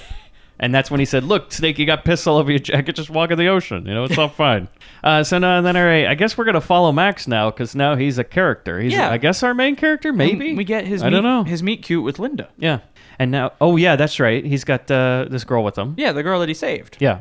Who They are we start gonna see chatting. her later? No, I don't think so. I love how we establish this character as like, oh, maybe we'll. What? Oh, bye. I guess it's over. Because we then pan out and he's sort of stroking a photo of the two of them together. No, it's not the two of them. It's not No, that's Oh, his no, wife. yeah. That's his photo of her. of his wife. Of his wife. Not Oh. of the lady that they just met. I thought that was the transition they did. Holy it- shit! You're telling me that was his wife? No, I thought that was the story of how Wait. he met his wife. Wait. no. Wait. You're telling me that was some flashback of how he met his wife? Yeah, that and that's why was they not- flashed to Holy now, and he's shit. looking at a photo of that woman. Okay, that makes more sense, Bobby, because Of course later it does. That's why I thought it. No. That's later in the movie. It will say you're getting a call from America, and that's when Snake and Tubbs are on the phone. Cool. What's that got to do with this? Well, that's what I'm saying. Like, I they don't buy wouldn't it. be in How does Indonesia. that explain that? Because they wouldn't be in Indonesia, like his friends. Because later he gets a call from America, they Right, say. it's a right? flashback. It doesn't mean that they stayed there No, but the I'm whole saying time. it makes logical sense what you're saying. Right. That they didn't just show up for this one scene. And I'm then waiting for leave. you to debunk the thing that makes logical sense, because you haven't yet. No, I'm agreeing with you. I'm saying Why are you you're saying right. it argumentatively? Am I wrong here, Julie? He's I presenting it like he's disagree with you arguing with me, because but I didn't apparently see he's that. agreeing. No. It's a full agreement. You're right. It must be a flashback in some sort. It's However, absolutely You a guys are like a flashback. married couple. This is they so cute. they never explain that to us. And- it just cuts to the scene, and the Yeah, next thing we and- see is him go to a police station. He's at work. Yeah, Yeah. he's at work in his He's a office. cop in Indonesia now. Yeah, I just thought that was a regular day. I thought that was a regular day, just introducing the character. No, that's what I took from him stroking that picture, was he's thinking back on when he met her. They need Because she's that- gone now. I You think know, it what reads a- either way. What a tender moment. You Yeah. know, of all the memories of your wife, your dead wife, it's the one where she got slapped by a guy at a bar. It says a lot about this guy, that his most cherished memory of his wife was when he saved her from a guy. Yeah. Yeah, that there's a type of guy, and that would be like the sweetest moment of their entire relationship, was that time when I rescued you. Well, did you want to see the time when the snake came out and he said, "Now you're my wife"? I don't need that Because- proposal. No. Okay, so Yeah. then So yeah, he's at work now, yeah. at his desk. yeah. years later, time jumps I happen in this guess movie, and so. we just don't learn about them. So Yeah. I do. And A guy comes in and he says, Max, there's been a triple homicide. a homicide. A homicide. Max, we got a triple homicide with the same MO. And he's like, "Great, let's go check it out. On the says- way, we can read the case file and everything. You guys hungry?" And he's like, "You got anything to eat?" And the guy goes, "Only hot dogs." And the guy goes, "I hate hot dogs." To which he says, "Listen, Jack and I have seen more dead bodies than you've eaten hot dogs, so shut up and eat." Oh, God. Huh? The dialogue is so great. What? Anything to eat? Well, just hot dogs. I really hate hot dogs. Listen, Jack and I have seen more dead bodies than you've eaten hot dogs. So shut up and eat. This is like, what do you think these guys are talking about?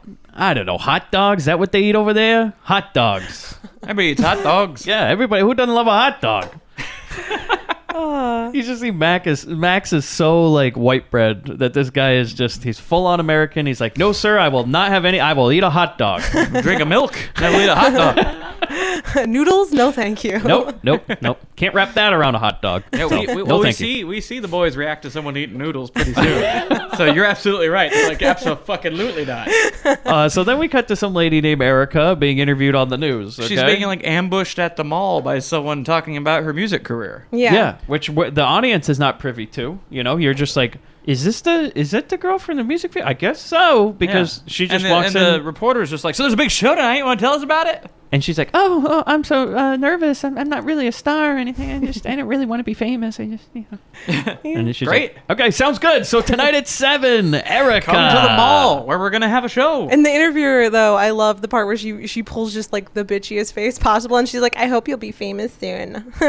Like, did you catch that? That was so great. Like, I don't think she means. He's like, "Cause you're nobody now, bitch." Like, Yeah. like Well, you know the news reporter lady. She also had a music career, and Yeah. it didn't work It out. just You didn't know. work out. ugly bitch seems so happy about her show. Yeah. You don't even want to be famous? Yeah, well, fuck you. You're not even. I that can now. sing. Aren't you excited? I am. Wouldn't you be? Well, I hope you'll be famous soon. I don't know. I can't imagine being famous. I just want to have a simple life. Okay, good luck on the show. Thanks, I'll meet Bye now. And so she and Erica and her friend are hanging out at the mall, and her friend decides to buy an exact replica of the necklace Erica's wearing. And this is right, because 30 minutes in this movie about a sea queen killing men by clenching their dicks off, we really need an extended shopping scene. Yeah. Because we are just going something like, for the ladies. yeah, because they just go, "What do you want?" You know, I think I want some jewelry or something. You're right. It's like the ladies, they need it. You know, there's too much violence and nudity. We need something for the ladies. So shopping. They just go around and look for stuff. A few minutes of clearance sales and everything, get them excited. So she goes in, she finds the replica. And now we saw the necklace earlier in the music video. Yes. Erica was wearing it. It was like it's like her signature. She wears this necklace. So her career is going so well. They're already selling replicas of her necklace. Yeah. Yeah. So that's Erica merch. But Erica's very modest. You know, Yeah. she's like, "Oh, this is, you know." Yeah. So And we- yeah, her friend swings into Indonesian Hot Topic and gets an Erica necklace. We found out that Erica's is the real thing. It was given to her by her great grandfather, right? Yeah. Great grandfather. Her great great grandfather, Dave America. Yeah. Who, by the way, I never saw get a necklace. No. No, No? never saw that. I saw a dagger Oh, God. Yeah. But I did not see a necklace. But apparently so- it was just a keepsake that was passed along. Yeah. And now her friend's wearing one too, because that's fucking weird. You know, like if your friend has an heirloom piece of jewelry that's been passed down through many generations in your family, you want to wear one too? Yeah. Now we're twins. You're like, Like, this is going to turn into like a Lifetime movie. I'm Oh. you now, Erica. Well, every good rock star needs a doppelganger to, take the bullet just in case. So, So her friend Marianne decides she has to go to the bathroom. yeah. Well, we got to show this mall bathroom, which has carpet. Hell of a bathroom. I was... Not yeah, a good idea. What the fuck? A mall bathroom? They're gross Yeah, enough as it is, and now you're going to put carpet in there? Because I'm not, like, you all saw that, right? That when she walks in there, I'm like, wait, whoa. Carpet in a bathroom? In the mall? I wouldn't want carpet in my own bathroom. I don't trust myself to have carpet in the Can you bathroom. imagine walking into a mall and seeing a guy fucking vacuuming up? Oh, you're wet vacuuming Yeah, that. like, oh my God. You gotta get one of those like industrial, No. where the water's turning gray. It's just circular. Oh God. So she, Tanya's here now, right? She's Yeah. going for a Yeah. little shopping too, because Yeah. that's what she's got to do. She's got to look good And as she the looks Sea Queen. awesome. Yeah. She looks great. Like the Lady Terminator outfit is great. So she did complete her outfit, by the way, because it's different from Yeah. the night. She's so got she the was piss here, jacket. and you know what? It's She's like, already dunked it in the ocean once. what luck? She's already at the mall, and she is attracted to these people for some reason. She knows there's something Because- about these two girls. Because she saw that necklace on that music video. Yeah. Yeah. So she walks into the bathroom and follows Marianne in there. Mm-hmm. Because she, having seen the necklace, goes, "That's my target. Yeah. That's the great Which, grandma." when we'll learn about later, it doesn't make any sense. But No. go ahead. And so yeah, Lady Terminator terminates Marianne. Whoa. Yeah, she pulls man. out an Uzi from her piss jacket. Yeah. Which I don't know where she was keeping that because those are some tight I don't pants. know. So That's up inside the jacket. She got that strapped to her back. I guess so. Yeah, but you can always smell her coming because you're just like, does anybody else Yeah. smell like an outhouse? And oh my God, you know? Like, yeah, Marianne must have been like, "Is this the carpet outside?" It has to be, right? Maybe that's why she snuck up on her in the bathroom. It's the only place where everything smells neutral. You just hear the dun, and then everybody's just like, oh God, it's piss smell. Oh no! Yo, did somebody piss their pants? Oh, it's the Lady Terminator. And so the She pulls out the Uzi. shoots her point blank. just Yeah. blows her away. Yeah. And then the custodian comes in. Oh, I do love that. Yeah, the custodian or a random food court employee is what I wrote. They got like an apron on and everything. And she's like, hey, what's going on in here? "Oh my God!" And then she gets blown away too. And then Tanya grabs that necklace, right? Yeah. And just crushes it in her hand because it's not. Into powder because Yeah. it's a knockoff. Yeah. So we'll learn about that later where this makes no sense. But let's just roll with it for now. Okay. Yeah, so she's got to go looking for the real necklace, So and we're going to Erica. stroll through the mall now. Yeah. And she also needs to complete the outfit. I don't think she completed it. She's looking for that little final touch, So Needs something. get a little Needs more some shopping. accents, you know. Yeah. Yeah. And so we get some Joker cat calling her. At the Sony store. Yeah. Yeah. Orville Redenbacher's standing outside the Sony store in his bow tie. That's what you want at the Sony store. They're like, look, Rob, you got to stop cat calling the women. Nobody's buying stereos. Like, yeah. Hey, lady. Need a Walkman? I got one right here for you. No, thank you. And so she goes in. Well, she stops for a second, like, I should do something about this. Yeah. But then She decides. thinks about Am I it for going a to say second. something? Yeah. Oh, I don't know. And then moves It's on, okay. and then she sees the the wall of televisions, which is standard for any electronic store in an '80s movie. Yeah. And they're showing the Erica music video. That same goddamn Soul Asylum music Yeah. video is playing again. Run away. And she's like, oh, fucking She's like, shit. "Not today, TV." And so she starts shooting up the TV. Yeah. So she pulls out the Uzi, shoots it up. And during the melee, she goes, "Yeah, I probably should." She turns and shoots the cat caller too. I do love that though. He doesn't work at this store. He's working like down a few stores. He's like, "Hey, you can't do that." And then she shoots him, and she's like, "Yeah, that's for earlier." 'Cause fuck you. I owed you that. So then we And just. the TVs burst into flames. I've never shot a television, but you think that would happen? Oh yeah, all the time. Okay. Yeah. So then we just randomly cut to the librarian from the start of the Yeah. movie, right? And he's sitting on a cliff with a dagger, and he just goes, "Erica!" out into the sea. And I'm like, okay. So then I go, well, guys, we got 3 very dead bodies here. Yeah, Three so very dead bodies. Yeah. the boys are in the morgue. The boys. Indonesian PD. Yep, the IPD. PD. They're here, they're joking around. Look, even if they're in the morgue, they're having a good time. It's like, hey, look at these 3 very dead bodies. Oh my God, you got to put in the dialogue from this scene. Oh, for sure. It's one of the most insane. And he's like, says here, all 3 of these guys died with their cocks bitten off. Maybe by a small animal? Yeah, it says, report says it may have been an eel. To which one guy goes, I've heard of the ultimate blowjob, but this is too much. And I write, what? Excuse me? We have 3 very dead bodies here. It says here all 3 of these guys died with their cocks bitten off. Could be a small animal. The report says an eel. An eel? On dry land? I've heard of the ultimate blowjob, but this is too much. Obviously done by the same person.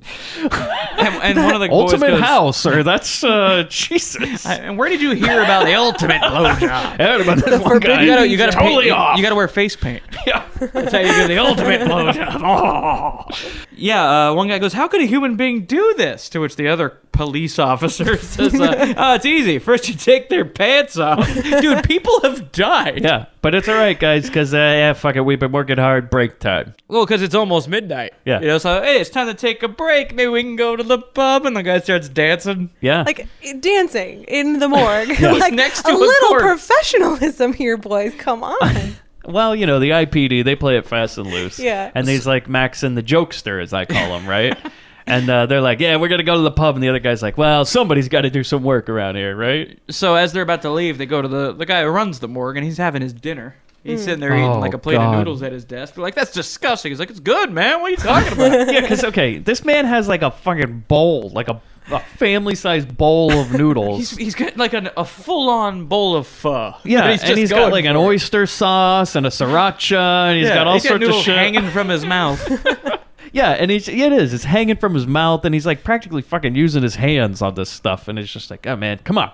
Little class here, sanitary. These bodies getting fucking ripe out here. You didn't even shut this door, And man. the way he words that when he tells him is, put these turkeys back in the icebox. They're starting to get ripe. And that's our hero, folks. yeah. So now we go to the concert. Yeah. Erica's big show at the mall. Now, you say it's a concert, but to me, it's just like a bar with like 10 people. Yeah, more or It's less. I like- mean, it's a smaller version of where like Rudy Ray Moore would be performing. Yeah, it looks like Dragon Sound would be on in 5. Like, Yeah, she's plays definitely for opening sure. for Dragon Sound. I don't know, yeah. her status at this point, but depending on what happened to her parents, she could join in. You Yeah. know, do a little taekwondo. She's definitely opening. Like, it's just like 3 hours before Dragon Sound comes on. They're like, look, it's 7 o'clock, People are still filing in. Because nobody seems to even know who she is. Even There's though just her face is people- on TV, Yeah. like at the Sony store Every and all minute. everywhere. Well, the mall's pushing her hard. Like, it's just... It's the mall's just at rock this star. mall. Yeah, No one else yeah. knows who she is. It's just everyone at this mall has to see billboards and posters. I'm pretty sure that news reporter was for Mall TV. It's just like Ah, an that's internal what it TV is. thing they're showing in the food court. Here, we got Erica. We're still trying to think of her last name. But for right now, Erica. So, great. This goes on for a while. And I boys go, are watching her play. Oh, it goes on for a long time. A very long time. This song's not great. We're going to hear the whole song, aren't we? That's you what know I how wrote. it is with Yeah. Grindbin movies, man. But You're I love gonna hear the this. whole It's fucking tradition. song. Right? There's a musical bridge halfway through the song, right? That we can fit dialogue into. Because we cut to Max and the jokester, right? And he's like, hey, she's cute, isn't she? And Max is like, I'm Stop trying to not get me interested. involved. Yeah. Because he's still not over the loss of his wife Yeah. Yeah. from yeah. that flashback. Yes. Well, we And, don't know that she's lost. We just. She's not here. Yeah. So he's like, hey, look, Something man, happened, stop trying to hook perhaps. me up with people. All he said was she was cute. Relax. And the guy, his jokester friend's like, the guys back at the office are starting to think that you're gay. And he's like, okay. And well. if you are under the opinion that the wife has passed on, that's cold. Yeah, yeah. This guy's wife died and all he does is eat hot dogs. Yeah, I Yay. bet all you do is eat hot dogs. You fagala. So then I guess, I guess we're going to listen to this entire song because after that conversation, we just get back to it. Jump right back into it. Then Tanya shows up, waits for the song to finish, which I enjoyed. She stands there with her hands over her hips and is just like, okay, now's my time. Makes the entrance, right? And then the lady terminates the dance floor. Yeah.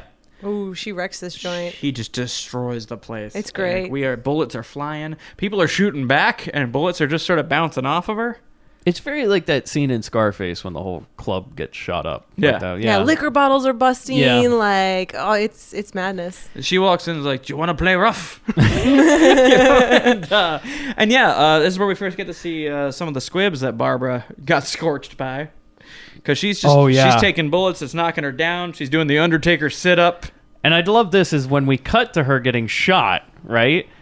We almost see everything on camera, including him going action pretty much. Because it's just her standing still, and then it's like, and action, squib. And then and she's reacting like, shit, this hurts a lot more than I thought it would. Oh, yeah. I was like, man, she's doing good. She's wearing a now bare I know. midriff, and like the inside of her jacket is exploding. It'll be fine, just maybe a little burn. Here we go. All right, you're action. fine, Barbara. And you It's not like you make all your money off your body anyway, right? As a You're model. a model. Look, it's not like we're We're shoving gonna a set off firecrackers in your pants. Let's see what happens. Look, it's not like we're shoving a piece of glass through your leg, all right? Everything's going to be fine. And I gotta say, like, throughout this whole movie, you really respect Babs.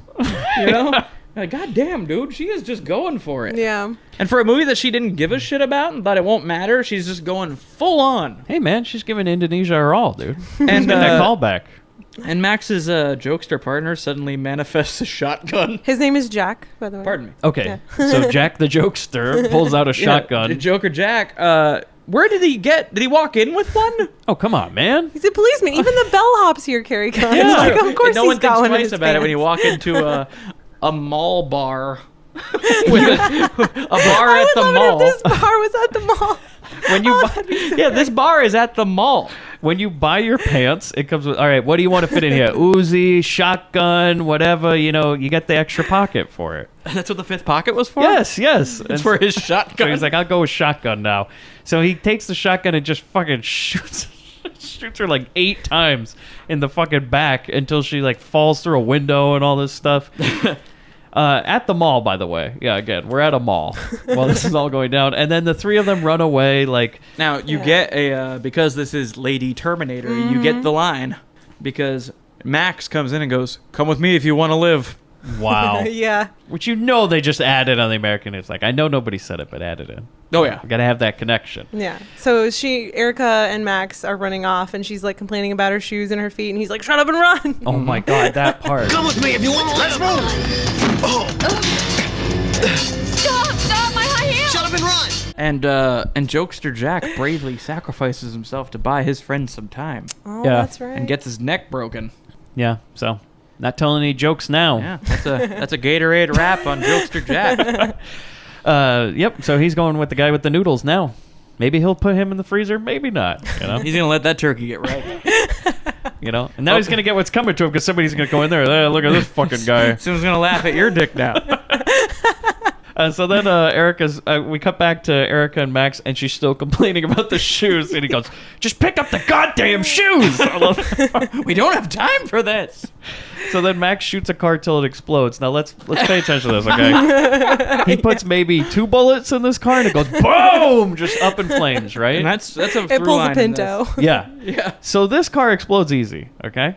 We'll talk about the rest of the cars in this movie, which don't seem to follow the same rules. So then he gets into a different car, which apparently is his car. So by the way, he just blew up a random ass car in a parking lot. He just goes. By the way, Tanya's not even close to it. Really? You gotta blow off little steam. Yeah, he's really angry about this whole shoes thing. So Yeah. he's just like, fuck you, Well, and like shoots up a car on the way out. I think he threw I the feel better shoes. now. He threw the shoes in the car, just like then just blew so up we the can, car. just so we don't have this problem again. I don't ever want to hear about these shoes again. And because you didn't hear Erica when she goes, I think Tanya's over there. No, I know what I was doing. Let's get in my car. So they drive off, and then Tanya leaps on the hood, and Max just goes, It gets her off real easy, just kind of turns lightly and flies off. And then we get into an extended car chase, right? Although, hold on. Before the car chase, we get Max and Erica hang out in the car, which I do love this. We right? do have a moment of them trying to patch things up. He's like, I didn't mean to shout at you. Yeah, because they do have a fight. We go through. Here's the great thing: is we go through the whole thing. So like it's real life. We start with the fight, and then we get the awkward pause, and he goes, "I'm sorry, I had a rough day." She's like, "You didn't even say you were sorry." She calls him out on it. She's like, "That wasn't a real apology." He's like, "All these two were made for each other." Yeah, you're right. God damn it! I'm the married again. asshole. I didn't even pull the snake this time. I'm married. How'd that happen? Yeah, at the end of the scene, I guess we're married now. So That's how it goes. The accidental marriage. Was it marriage by accident? Was that the thing we were NBA. So then we see Tanya. She got a police car of her own, and she's following Max and Erica. This is very Terminator 2, in my opinion. Oh, yeah. She's the T-1000 at this point. And Tanya catches up to them. And they try to call for backup. And the guy, he's like, where the hell are you guys? They're like, sorry, we're a little busy. There was a shootout at the mall. They're like, we're part of that. Get to the shootout at the mall. But then Max and Erica just kind of pull to the side of the road. And then he's like, oh, I guess backup's here. Yeah. And it's just Tanya going, like full speed. Like, oh, shit. And yeah, so then they drive off, right? And at which point, Erica, she's driving now, right? That's part. So as they're driving down the road, he says something like, take the wheel. It's time to have some fun. Yeah. Is what he says. So then they trade places, and he jumps out the window and starts shooting with like an AR that came out of nowhere. Meanwhile, was in the backseat of his car. Right. And it then was the pants model. and then she's driving, and she drives like, she almost takes out this poor guy who's by the side of the road just like fixing his car, and she just like, she aims for him, I swear. This is like in Mine Trap. Yeah. When she just like, ran over that Navy man. Don't tell me to drive. And so then, here's the thing. So Max is sitting there with his machine gun shooting the shit out of Tanya's car. But this car, man, just like Tanya, apparently if she sits in something, it also becomes indestructible. This must be like a Volvo. Yeah, because this thing is just fucking it's littered. Durable, man. I mean, hundreds of bullet holes in this thing, and it's not even slowing down. It's like, the fucking bullets are bouncing off the tires and shit. Nothing. You're right, very Volvo. Yeah. And so then she's shooting the fuck out of it, and I'm like, it doesn't even faze Tanya. She's just still sitting there driving. She's a Lady Terminator now. So then the chase ends. It just kind of ends because Tanya, her car flips over. Somehow, right? I don't understand the mechanics of what happened, but I think she, so Max tells Erica to turn the wheel or something, or like pull the brake, and so they pull the brake, and their car like turns to the side, and somehow Tanya's car jumps it and spins. I have no idea the physics going on. The classic jump spin. Yeah, classic. Instead of just plowing T-bone into the side, it somehow ramped it over. Yeah, you got to do the classic jump spin, right? And then they go, and that's how you end every car chase. Absolutely. Yeah, so then Tanya just disappears. And special security shows up. Oh, thank God. And we see it written on the side of the car. And Mike, did you catch how this was spelled? No. Julie? Oh, it's great. I think it's, correct me if I'm wrong on this spelling bee here. Special security. SPECIALSECURITI. Special security. Checks out. I think it's good. Sure. And we get it's a line. Branding, okay? It's a brand name. There's a great line when they get up to the car and realize that she's not in it anymore, even though it did all that, which is where the special security runs up and goes, Christ, it's empty! Shit! This, by the way, is such a... It's my favorite line. Christ, it's empty shit is so good. Oh, I'm using it every day now. By the way, though, this is to me such a movie thing where they're like, she's just got to go. For no reason. Yeah. Because she's indestructible. Nothing about shooting up a whole mall bar phased her or getting in a car chase or anything. She's just like, gotta go reload. I'm tired. I'll see you guys later. I gotta go rinse off these clothes in the ocean. In the Terminator movies, the only reason he'll stop pursuing you is if you somehow get him in a jam. Otherwise, he just keeps going. Yeah. He never stops. But in this movie, she's like... She just goes, and scene. Yeah. Bye. You guys have some plot to get through. Where's Tanya? Oh, she's over at Craft Services. I think she fell down a well. And so he's explaining to the backup, to the special security. Yeah. He's all, Jack bought it. And they respond with, yes, we know. Yeah. Like, he's that asshole Joker, so they're just like, yeah, whatever. You want to go down to the morgue, make fun of him before they put away the body? You might feel better. So we get to the... on his neck. We get to the police station. Yeah, so we're at the police station, right? And... they show Max a computer, and they're like, look, we know it's that Tanya lady, some sort of tourist. She's really weird. And, we find out that Tanya, according to the screen, was reported missing mysteriously in the South Sea. Yeah. Which is, look, that's just like a fucking checkbox at the police station. We got another one. Yeah, another South Sea. I was disappointed that it didn't say anything in her report about her being an anthropologist. Like, she tried so hard. She was so proud of that. She didn't get that thesis yet. Shouldn't this have been called Anthropologist Terminator? She already specified she's not a lady. Look. She didn't graduate yet, all right? You know, you're going to med school. You don't tell anybody, hey, look, I'm Dr. Mike. And it's like, hey, you don't have the PhD yet, man. You gotta, get through that. And This is interesting. I put this down because Max turns and goes, Sergeant Betty, will you take Erica to get some clean clothes? Yeah, I'm like, at the station. So thoughtful. They just have lady man, clothes? The IPD takes Is it clothes care from of the you. morgue? No, they took her to the mall.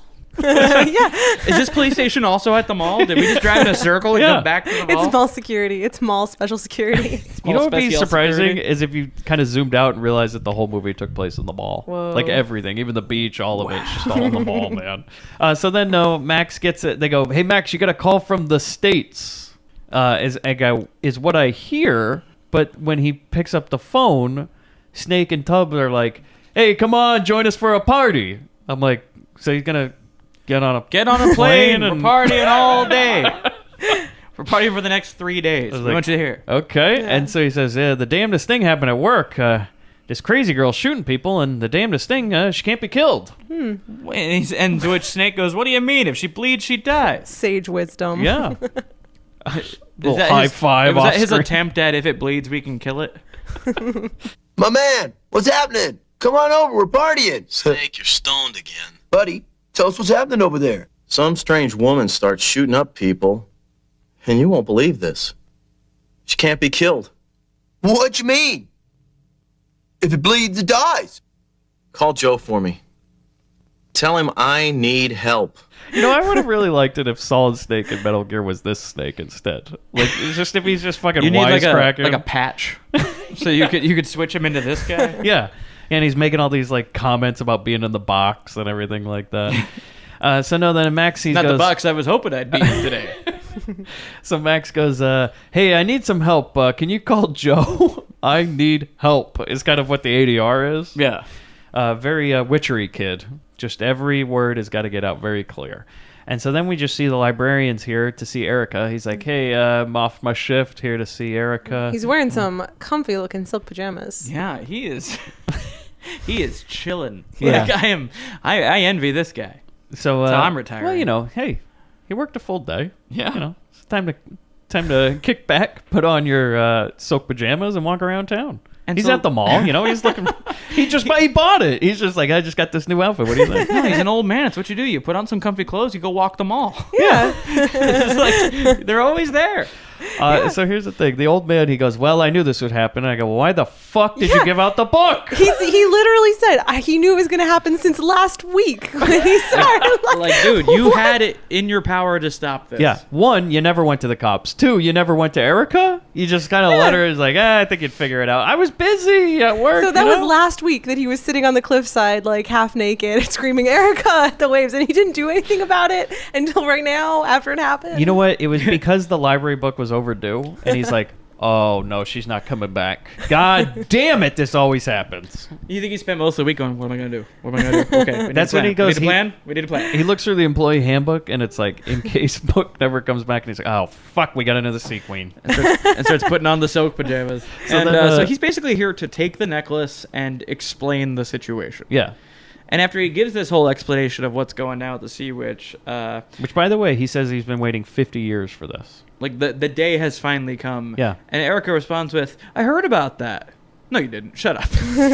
Actually, maybe she did because everyone talks about the Sea Queen around here. Yeah.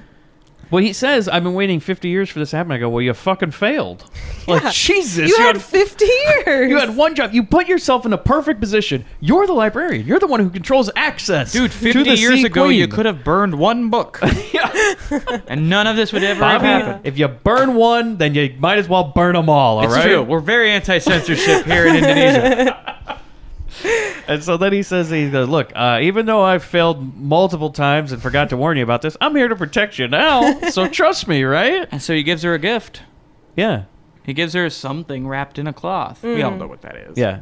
He goes, it might slither at some points, but then you just got to do the motion I taught you, and it'll be fine. Yeah. It'll turn into a knife. This belonged to your great-grandfather. Don't ask where he got it. Yeah. Don't think about it. And maybe don't get in the ocean once. Yeah. Meanwhile, Max doesn't believe, like they're talking about the Sea Witch and everything, and Max doesn't believe it. And Erica says, "Oh, don't mind him. He hasn't been in our country for long." I was like, Look, he's still just eating hot dogs every day. This guy doesn't know shit, man. yeah. And so then Tanya just plows through the police station, right? This is amazing. So good. Some guys, he's got a little dispute. with the front desk. Okay, he's taking it to HR, which apparently is right in the front of the police station is HR. Well, like all the other stores in the mall. Yeah. Customer service is right at the front door. He has the best line is he goes, "Look, my paycheck's $50 short." And the ADR, because they're like, "Why would this guy be at the front?" You know? Look, my paycheck is $50 short. Just sign. And then we never get to find out about that pay dispute because he goes, boom, and then it's the I'll be back from the first Terminator. Yeah, oh for sure. Where the car comes crashing in through the front door. And you can also see the HR guy. You know, he gets hit by the car, but he's like, "Thank God I got out of that jam though about that wrong check." And so we start moving our way through here, and she starts wiping out all the Spaceballs. Oh, by the way, she fucking Murphy's a dude for no reason. Yeah, this dude gets like very much RoboCopped. This guy, for no reason, he just comes in and he's like, I'm dying. And then she just shoots him once to kill him, right? And then she just shoots him like 50 more times. It's like Ed 209 killing the dude in the office. And then once she has finished unloading 100 bullets into his body, she kicks him in the nuts once for good measure. Like, they hate this guy on set or something. Like, fuck it just that seemed guy. like it's like, hey, you know, when we kill him today, load him up with squibs. I mean, load him the fuck up. Because you just see this actor just sitting there going like, ow, ow, ow, ow. It's like earlier that day, that guy came up to Barbara and told her about the ultimate blowjob. She's like, I'll give you the ultimate blowjob, pal. He's like a fucking, like a goddamn jacket full of squibs on this guy. He's just getting lit up. And then she's just breaking down doors, shooting every cop in sight. And of course, all the cops are shooting back. And if you notice during this melee, one of the squibs actually sets fire to the piss jacket. Does it? Yeah, her shoulder starts on fire. Well, there's a burn. And then they cut away and they cut back and it's not on fire anymore. Yeah. So, you know, there was a moment of like, whoop, cut, throw some kelp on it. Yeah, throw some kelp. She also a wet bucket of kelp. She also shoots a guy in the dick, which is crazy. Yeah. Like 100 times. I did love that part when you had the blood spray from a dick. That's great. Well, also I have to mention, like, what kind of police headquarters is this? Because there's like a huge marble statues and like well, there's the a mall. Fountain. Like, it's kind of moving it's still the mall. Yeah. Okay, that's why. It's Paul Blart's police station. Also, I had a real problem with the lady who was just doing filing work. Betty. Yeah. That's Sergeant Betty. Oh my clothing. god! Because they start busting out and they're like Betty, come with us and stuff like that. And there's a moment where they go, damn, she got Betty. Yeah, Betty gets blown away and they go, oh, she got Betty. Was Betty the same lady who had the filing in front of her face? Yeah. Yeah. Okay. It's the one because lady she in this police station. Yeah. She tries to hide behind a potted plant or some shit, but she just has files in front of her Maybe face. she won't notice. Yeah, and she just walks like, boom, right in the head. And a lot of these people too that are coming out are wearing like lab coats. I'm like, I don't know what kind you of know. I don't think they know how the facility police this station is. works. Yeah. The CSI guy. Yeah, CSI, Yeah. you know. So there's like a lady that was from probably the the morgue. morgue guy with the Yeah, noodles. there was like a lady that must have been from the morgue or something. And she comes out with like a huge gun that who knows where she got it from. Like in the morgue, they Pulled it just out keep around them the on bodies. hand. Someone's wearing those jeans. That could have been a great joke if she shot the noodle guy and a bunch of noodles came out of him. And there was one guy who gets like a full rat-a-tat-a-tat. You know, he gets shot like with 50 bullets, and one squib goes off. Yeah. Ow. Like she just goes, and you just see one thing go, Yeah. and the Bobby. guy falls over. It's because they're like, look, we already used the jacket full of squibs. Yeah, on some the of one these guy. background guys are like doing Western reactions. Oh yeah, they all worked at the local stunt Like show. one hand over the chest, like drop behind the desk, like feet go up. The other trading over at Knott's Berry Farm, you know, local here.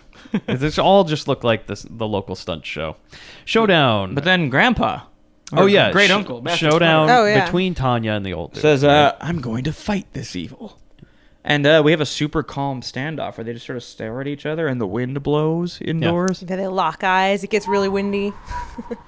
She shoots him, but it has no effect. So the librarian does not get affected by bullets. Yeah, and then he summons Mortal Kombat style, like a green orb, like Shang Yeah. Tsung. No, Yeah. it's the necklace. Oh, it's from the necklace. Yeah. That's Yeah, right. he's got Pardon the me. necklace now. The necklace turns into green energy. Yeah. And he throws it right in her face. Right in her eye. Yeah. Yeah. She's "Whoa." And just kind of gives her a scratch on the eye. Yeah, Like, but you know what? ow. A scratch on the cornea is nothing to fuck around about. Yeah, That it's true. sucks. Could kill you. So she's pissed off, and I loved this shot exchange because there's this awesome. So like, what happens next? There's a shot. There's a shot of his crotch, and there's a shot of her looking at his crotch. Then there's a reaction shot of him as he realizes that she's looking at his crotch, and then she grabs the gun and just blows his crotch away. Yeah. Empties a clip into his Fucking nuts. It's Pants full of outrageous. squibs. And that reaction shot of his beforehand implies that he was aware he's invincible everywhere but one place. yeah. I thought it was because after he got rid Yeah. of the necklace. Yeah. 'cause Oh, he the threw necklace was his protection? Yeah. Yeah, because the necklace became a green orb, and Yeah. then it didn't just shoot a green orb; it became it, and Yeah. then went And he at her. Hadoukened her in the face. And so, Yeah. like, this is the whole weapon to fight the Sea Queen. It's he just had one shot. one shot. And he didn't do anything with it. Yeah, but he's also like, well, where do I aim it? I mean, she got mean, the that's- book. I don't know what to do. I mean, if there's one thing we learned in the prologue, he should have aimed it at her vagina. They're weak there. Crotches are the weak point. But I do love this is when she looks at his crotch. It does pan up to his face, and it's almost like the director goes, action. He's like, oh, like just realizing, like, oh shit, She's gonna know. Oh, and his white silk pajamas is just red. because he's like, wait, why did they tell me to put on those pants? Wait, he is the director, so he's like, that's wait. right. So Yeah, yeah, it's her see, getting her receipt for the squibs inside the jacket. I think it is. He's like, look, I know I feel really bad, but I'll do it. I'll light my dick on fire, right, for this movie. I'll show you my dedication. Look, what do you want me to do? You want me to burn my dick? I'll burn my you dick. want me to fall down a well? I'll do it. When okay? will I'm sorry be enough? And so then Max and the new partner, right? They The go new to- partner. Yeah, they go to get Erica, and then Tanya just follows and traps them in an office, right? So they're all just sitting in an office, and it doesn't matter because they just get out the window. It's Yeah. just like a long, drawn Yeah. out scene. Of, It really leads to nothing. They escape through the Yeah. window, and then they drive till the car breaks down. Yo, here's the Which thing. makes sense. So You're Max, I'm going to drive till I'm out of gas yeah, to get away from Max this. and Erica are now driving through like the wilderness, or Like the something? jungle, yeah. And then he just goes, I guess the car's done. Let's walk from here. And then you know what, guys? It's all right. We're getting chased. Yeah. But here's the thing. Tanya wouldn't know where she is anymore because it did say, by the way, here's where it is. We kind of gloss over it. Earlier, before the librarian died, he said, the necklace is what attracted the Sea Queen to you. Yeah, so she's she tracking always, you. yeah, she always knows where you are if you have this necklace, unless your friend buys a copy. Because then she goes after the friend, somehow knowing that it doesn't make any sense. But she apparently is only attracted to this necklace. So I wrote, well, then now Tanya doesn't know where they are. Like they could literally go anywhere because she can't follow them anymore. And Because where she do they doesn't go? have- Camping. Yeah. Well, first we have a nice little starlight it's walk. romantic. On There's a giant blood moon. yeah, there's a bridge, right? We Tranquil look at river. the running water, yeah. And they just sit down and they go, Make a bonfire. it's And a little cold out. Yeah. I'll make a fire. you It's know? nice. Max gives her his coat, Yeah. it's so tender. His arm is a little bit damaged, it's injured. So he's A he little got- bit damaged. He digs a bullet out. Is that what that was? Didn't look He like took it. his finger and just like fished out the bullet from Yeah. his arm like he's Wolverine. Yeah, and she goes, does that hurt? And he's like, no. Not at all. My dick's huge too. A lot of hot dogs. It's all good. Yeah, that's why you gotta drink milk. And then so she goes, so what's your story? And he's like, well, my wife died. And she goes, oh, really? Tell me all about it. I'm Yeah, like, she wait, no, does. excuse me. Yeah, and then he That's a little explains very rude. quickly she was raped and murdered by an ex-con. Yeah, he goes, well, he says, look, my wife didn't like me being a cop, so she opened a restaurant in Minnesota. Then she got raped and murdered by an ex-con. Man, I haven't talked so much in years. He she's says like- that at one point. She's like, oh, what did her have to open in a restaurant have to do with her getting raped and murdered? By an ex-con. By an Ex-con. ex-con. An ex, yeah. A guy got out of prison and then raped and murdered him. Yeah. And there was no Bronson around to fix No, it. no. And, And also and- no hip. So, but wait, he played the thing. He goes, she hated that I was a cop. She opened a restaurant, then got raped and murdered by an ex-con. Quite None the of story. those things connect. None of them. At all. And, Sometimes so- that's life, So he's explained basically that everyone in his life is dead. Because, what would have been a good plot point is you say, she got murdered by a guy that I put in a prison. Because he got out and Yeah. he wanted revenge, Cape Fear style. Right. And he goes after family. They don't add that. They just add these nonsensical points that lead up to it, and then she died. And Okay. so he lays all that horrible shit out, and she responds with, "Damn you! Can't you see I'm crying for you?" What? Well, okay, but here's the thing is that because she goes, oh yeah, my parents died when I was little. She's an orphan. Yes, and she goes, and then my best friend died at the mall tonight, like the other day, and then my only connection in my whole family, my great uncle died. He died, and he looks in her face and he goes, it'll all be better in the morning.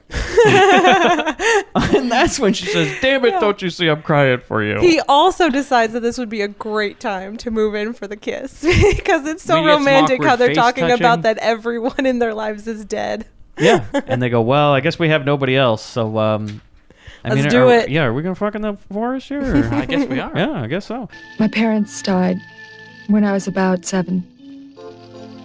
I was brought up by my Uncle Abu. Now he's gone. Marianne was my best friend. Now she's gone too.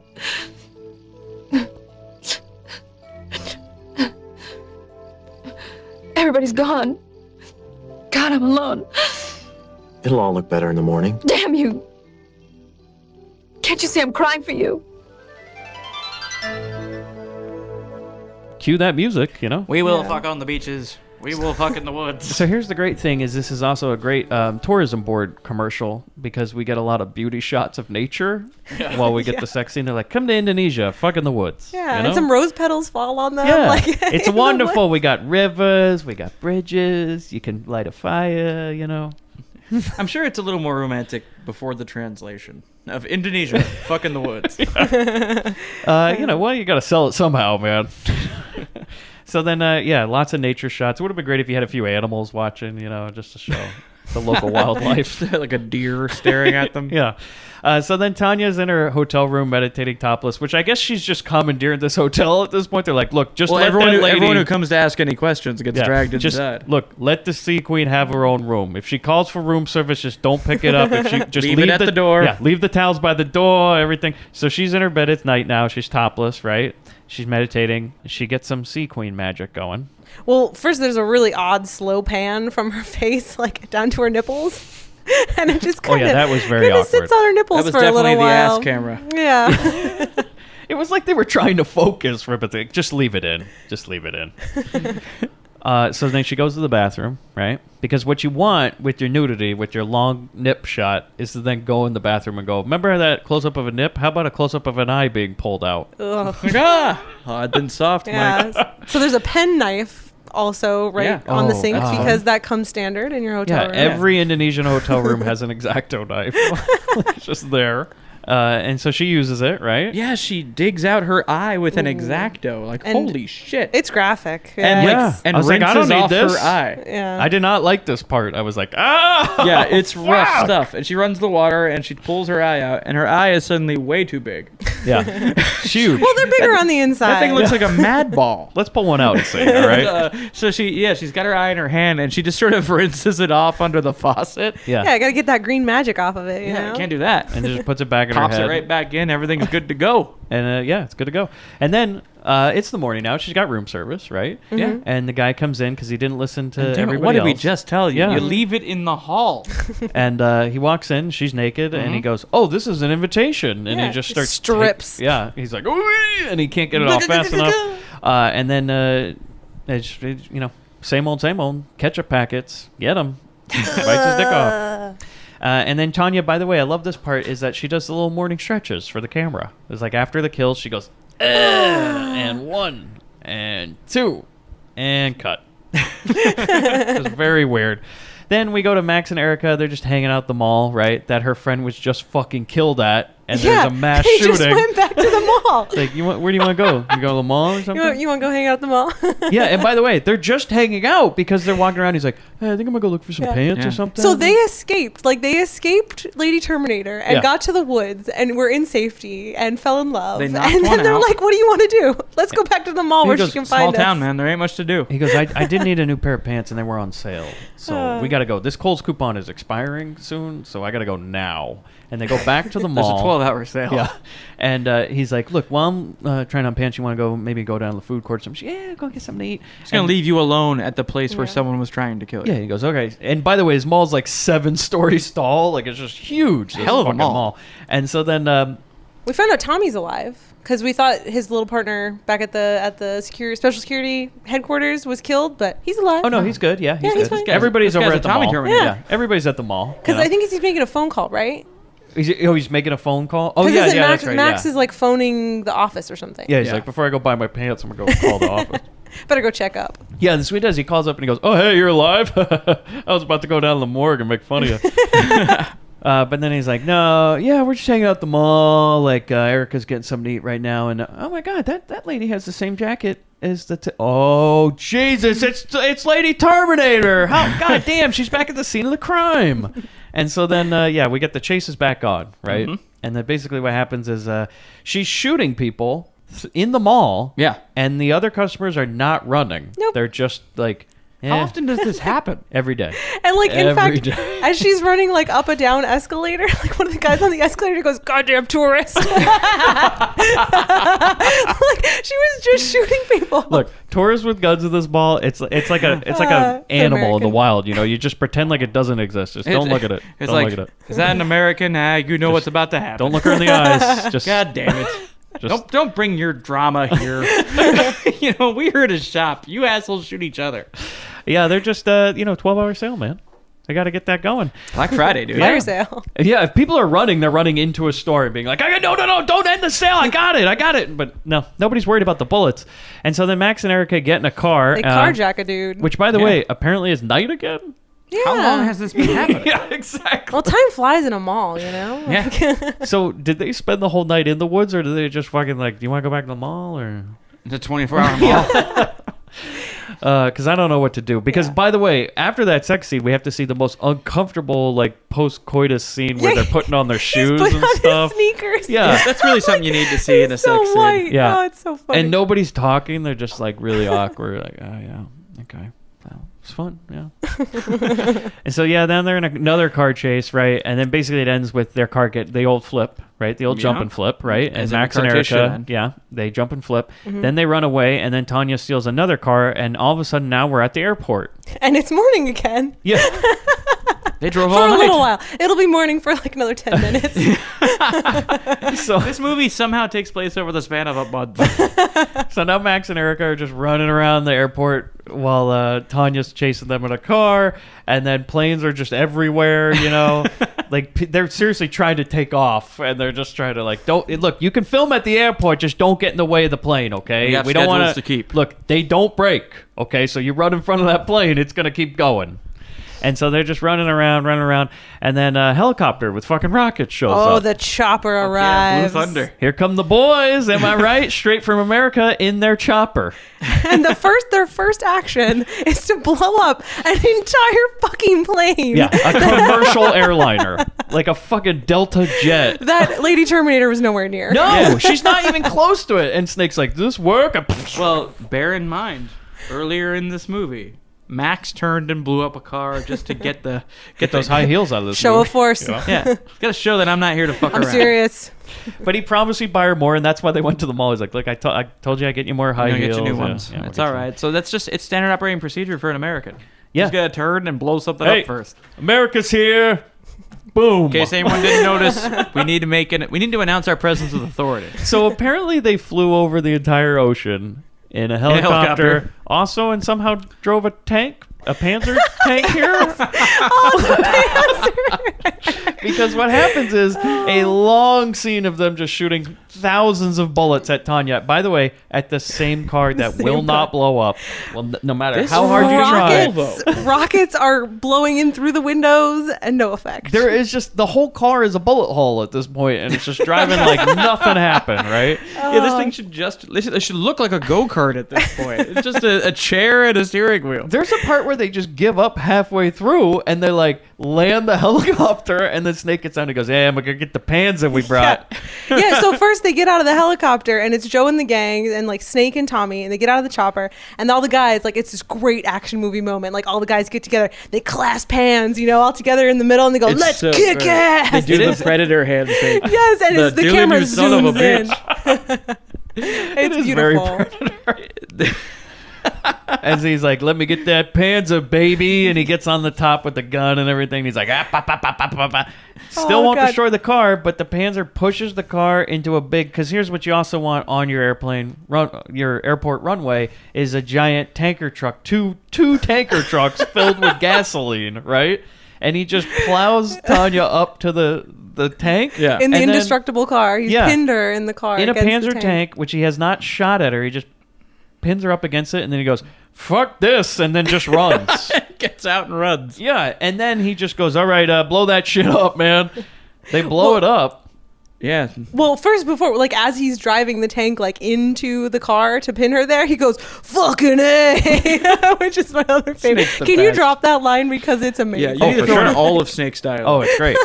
And so here's I the feel like thing. we need Snake in our intro music later. Somewhere Yeah, in there. Man, get on it. He won't hear this. So then Joe shoots a rocket at the big tanker truck, right? Where Tank Boy, as what I was calling him, Snake, got Tanya. It blows up like crazy. And I write, if that fucking car is still running at this point, She just backs out and starts driving away. because do you remember there was a part earlier where they blew up what I thought was a car, and then instead of anything happening, her car just still comes back, and I'm like, well, what was that explosion? What the fuck? Just blowing up other people's cars. Yeah. There was one earlier where we shot 2 holes in the side of the door and then it exploded. Yeah, but this car, and I was like, it would be a real great joke at this moment if that car just drove out all on fire and everything, still running perfect. It's got a little dust on it. But no, now Tanya comes out and she is like a full-on Terminator now, and that she can shoot lasers from her eyes. I'm like, where the fuck let's was not this? rush to it. But yeah, it's and it's clearly no longer Barbara. Barbara's out of this movie now. Oh yeah, now it's It's clearly like a big burly dude yeah. in zombie Yeah. makeup. And it's dark again, by the way. Yeah. And we're Frankenstein walking. This big dude's just sort of like shaking and walking all stiff-limbed. Yeah, he kind of looks like Leatherface in some points because it's just got the whole thing on him and everything. and just taking bullets. Yeah. You know, and just, you know, and like, you know, doing the shake that zombies do when you shoot them in the chest. And then, yeah, like you said, Cyclops beams. Yeah, she We starts start shooting lasers. optic blasting Yeah, at people. could she do this the whole time? Why'd you need the gun? Yeah, exactly. That's what I was writing. I'm like, what the fuck, man? Because this is doing damage. There's like shit's blowing up. Yeah. And they're trying to shoot her again. They're like blasting her, and Snake's going, "Eat it, you bitch!" Oh yeah, God bless you. When he did blow her up in the tank. Oh yeah, that's when it happened. Yeah, eat it, you bitch. It's Eat it, the you old bitch. Eddie Deason. Die, bitch, die! She's still not dead. She's all charred. But then somehow they get her in a big net. They drop a tuna net on her. They're like, get her in that net we brought. That's how do you think they brought the Panzer? They're like, okay, The so Panzer these was guys- in a net? These guys flew over the entire ocean with a helicopter and a Panzer So the in a tank net. hanging from their helicopter. And The just tank, playing- which weighs more than the helicopter. Just playing like put me in coach on the way Oh, over. you know it was. Just going across the ocean. So then she's like in this net on the helicopter, and then just for no reason, everything just blows up. No, her laser eye beams blast the She chopper. She shoots up So and she blows blows up it the up. chopper. And then one of my favorite lines happens because we go back to Tub, who goes, Oh, yeah. Joe, my buddy. Just deadpan. And all right, nope, Tanya's still alive. She shoots a ton more times, but now she got the laser. She kills everyone except Max and Erica. Those She kills- lasers are like, they're potent. Like, you should have yeah. really started with the laser. And then I write slow ass chase scene. It just goes on. Because she's a zombie now. So she's Yeah. just kind of going up and down like Frankenstein.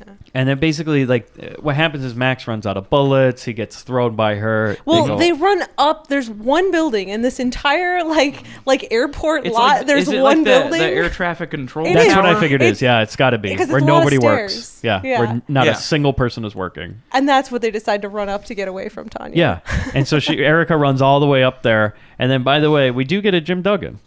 Because Max comes up and goes, "Oh!" and hits her behind the head. It's the most American way to assault somebody. He's got to shout something about America, then hit you with a 2x4. That's on Grindbin Bingo. It's just gonna say "Ho!" because this happens in so There's many gonna of be the a Jim fucking Duggan movies. moment. Yeah, Is it because of Walking Tall? Is that what kicked it all I have off? no idea, but I can't tell you how many movies in the past month I've seen where somebody hits somebody with a 2x4. It's just like a definitely regular been a thing. through line here.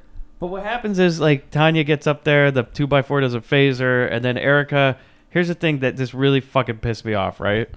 She just pulls out a dagger from her fucking pocket. It like was that. the gift she was Yeah. given by Master Splinter earlier. She goes, "Oh, right, I was given the vagina snake Yeah, dagger." and he said it was super important. Oh, Yeah. okay. And I was like, the fuck didn't you do that earlier? Like, she just killed everybody. Like, she shot up a whole Yeah. fucking mall. She shot up all your friends and everything. And she's like, I wonder if this is important.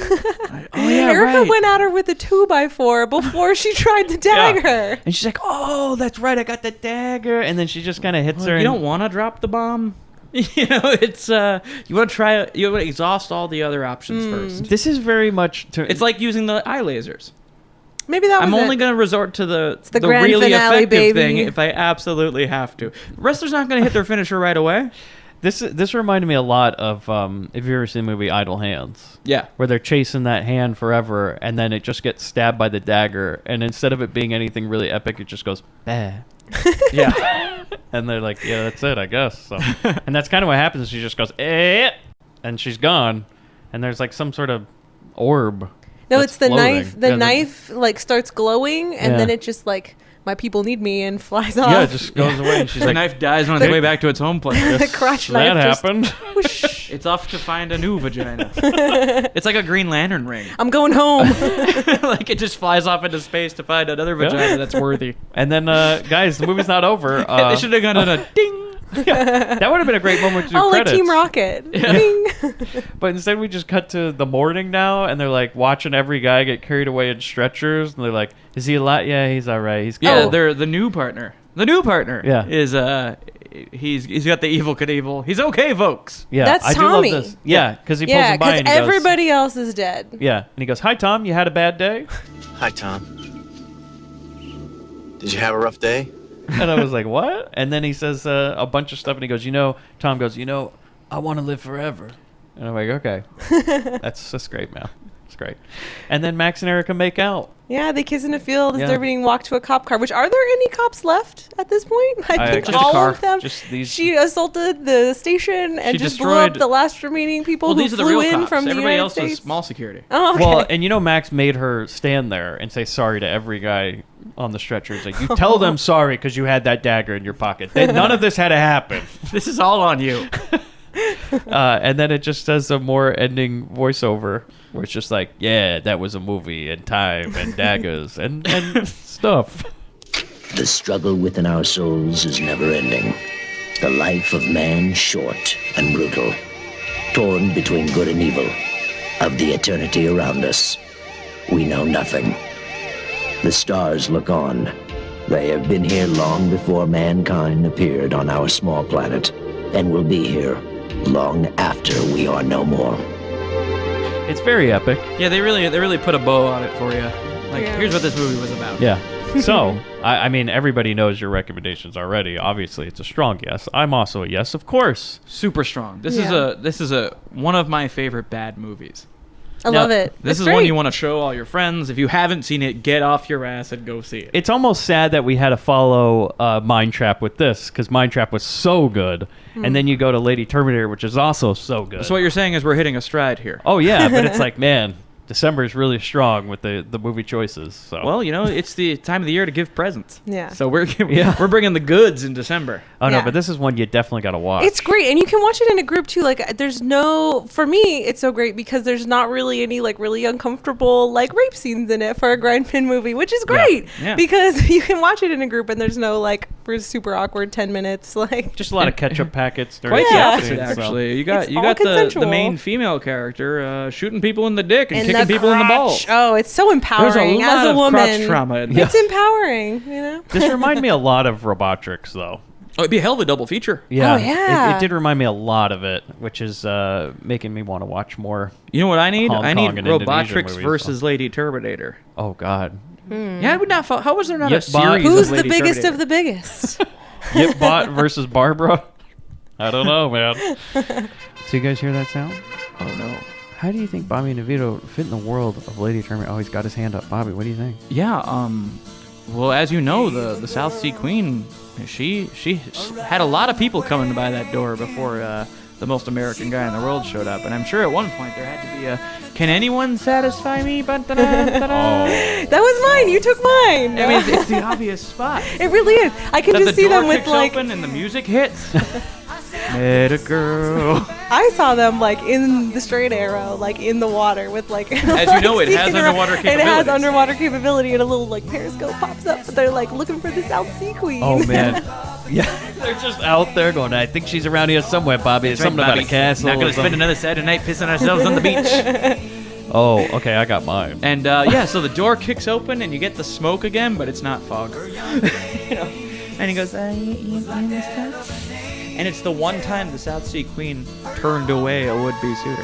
Oh wow, she does not. She wanted no part of that shit. No. So what I think is that, like you said, Julie, that the straight arrow can also be a submarine, as we know. I feel like they parked right around where that sea queen hangs out. They go, look, every year some girl's writing a thesis about the sea queen, okay? Those college girls, Bobby. Yeah, the college girls that coming down in the water with the scuba gear and everything, and they all go down to that bed. Well, this time they're going down to our bed. So the next girl that goes to look for the sea queen falls into, and she's like, "This is a water bed?" She lands on it, and it all goes. He's just all shag, and then Bobby and DeVito just turn around from the front seats, and they go, "Want to share a joint?" The toast pops up. Yeah. Oh, that's beautiful. That's what I'm going with. Yeah, you stole Julie's apparently. Come on, That's man. mine. I should have let you go first. It's very rude of me. No, because I've been You can thinking shoot about me it in for the the balls last few later. days. Okay. She's been thinking about it for 2 I'm days. so empowered now. God damn it. Oh man, I totally took your snake. No, I'm I sorry. knew that's the easy one. That's the easy Yeah. one. That's good. So yeah, thank you for joining us on another Grindbin. Julie, thank you for joining us. You're going to be on another episode that we're recording right after this one. Yeah, but, I'm pretty sure we're going to see you sometime in 2019. Yeah. But yeah, Bobby, everybody can find us online. Yes, you of know. course. You know, like us on Facebook, hate us on Twitter, be indifferent to our Instagram. And subscribe to us on iTunes. We haven't talked about that in a while. Hit that purple button. As Oh, Chris yeah, Dave and used to rate say. and review. I That don't would think be nice. I don't think the purple button's purple anymore. I'm not even sure. I don't But even yeah, give us a rating, preferably 5 stars. But do what you want, whatever.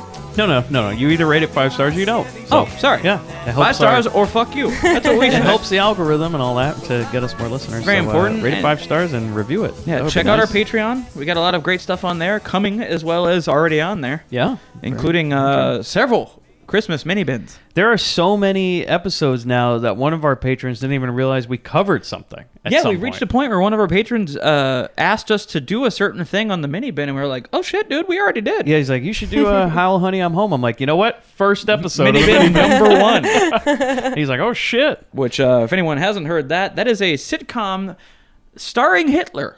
Oh yeah. That somebody It's attempted. The Go back to actual our mini bin Hitler. for as low as $2. You can find out all about that. It is, it's a, I mean, mein Gott, it's a doozy. Yeah. It's worth your $2. Thank you, Julie, as someone who does, As a patron. Yeah, as a patron. I do buy into You can all of vouch this. that the mini bin is worth the $2. Yes. Absolutely. She And said you know that what? hesitantly. She had to, I'm an anthropologist. Well, And- they had to flash a little stack of money at me over here, but Checks in the mail. But yeah, and starting now, and through 2019, the mini bin is weekly. Yeah. So a lot of content coming it's from gonna the be boys. fun though. Yeah, gonna be fun. Bobby, pull the snake. Some fire and power search within the throng. Concealment hides so we can face off those gone wrong. Free to roam the wide streets of lies and anger. Wait until night. Solutions they hold within their minds. With hate, release vengeance on the lame and weak. They grow in fire, son of fire. We assess those in power.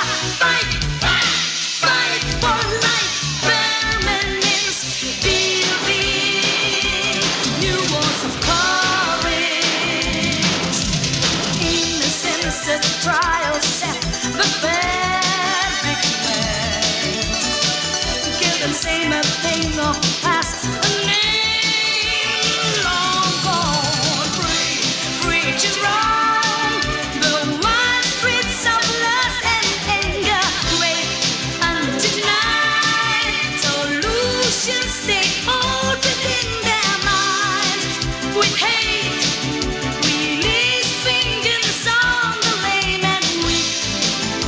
They grow in fire, son of fire. We assist those in power. Fight, fight for life, permanence, building new walls of courage.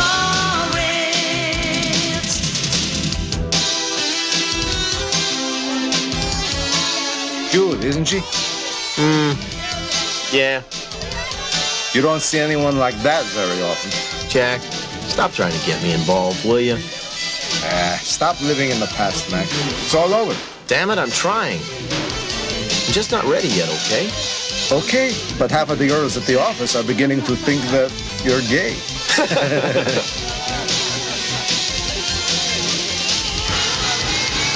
Sung by the power such within the storm.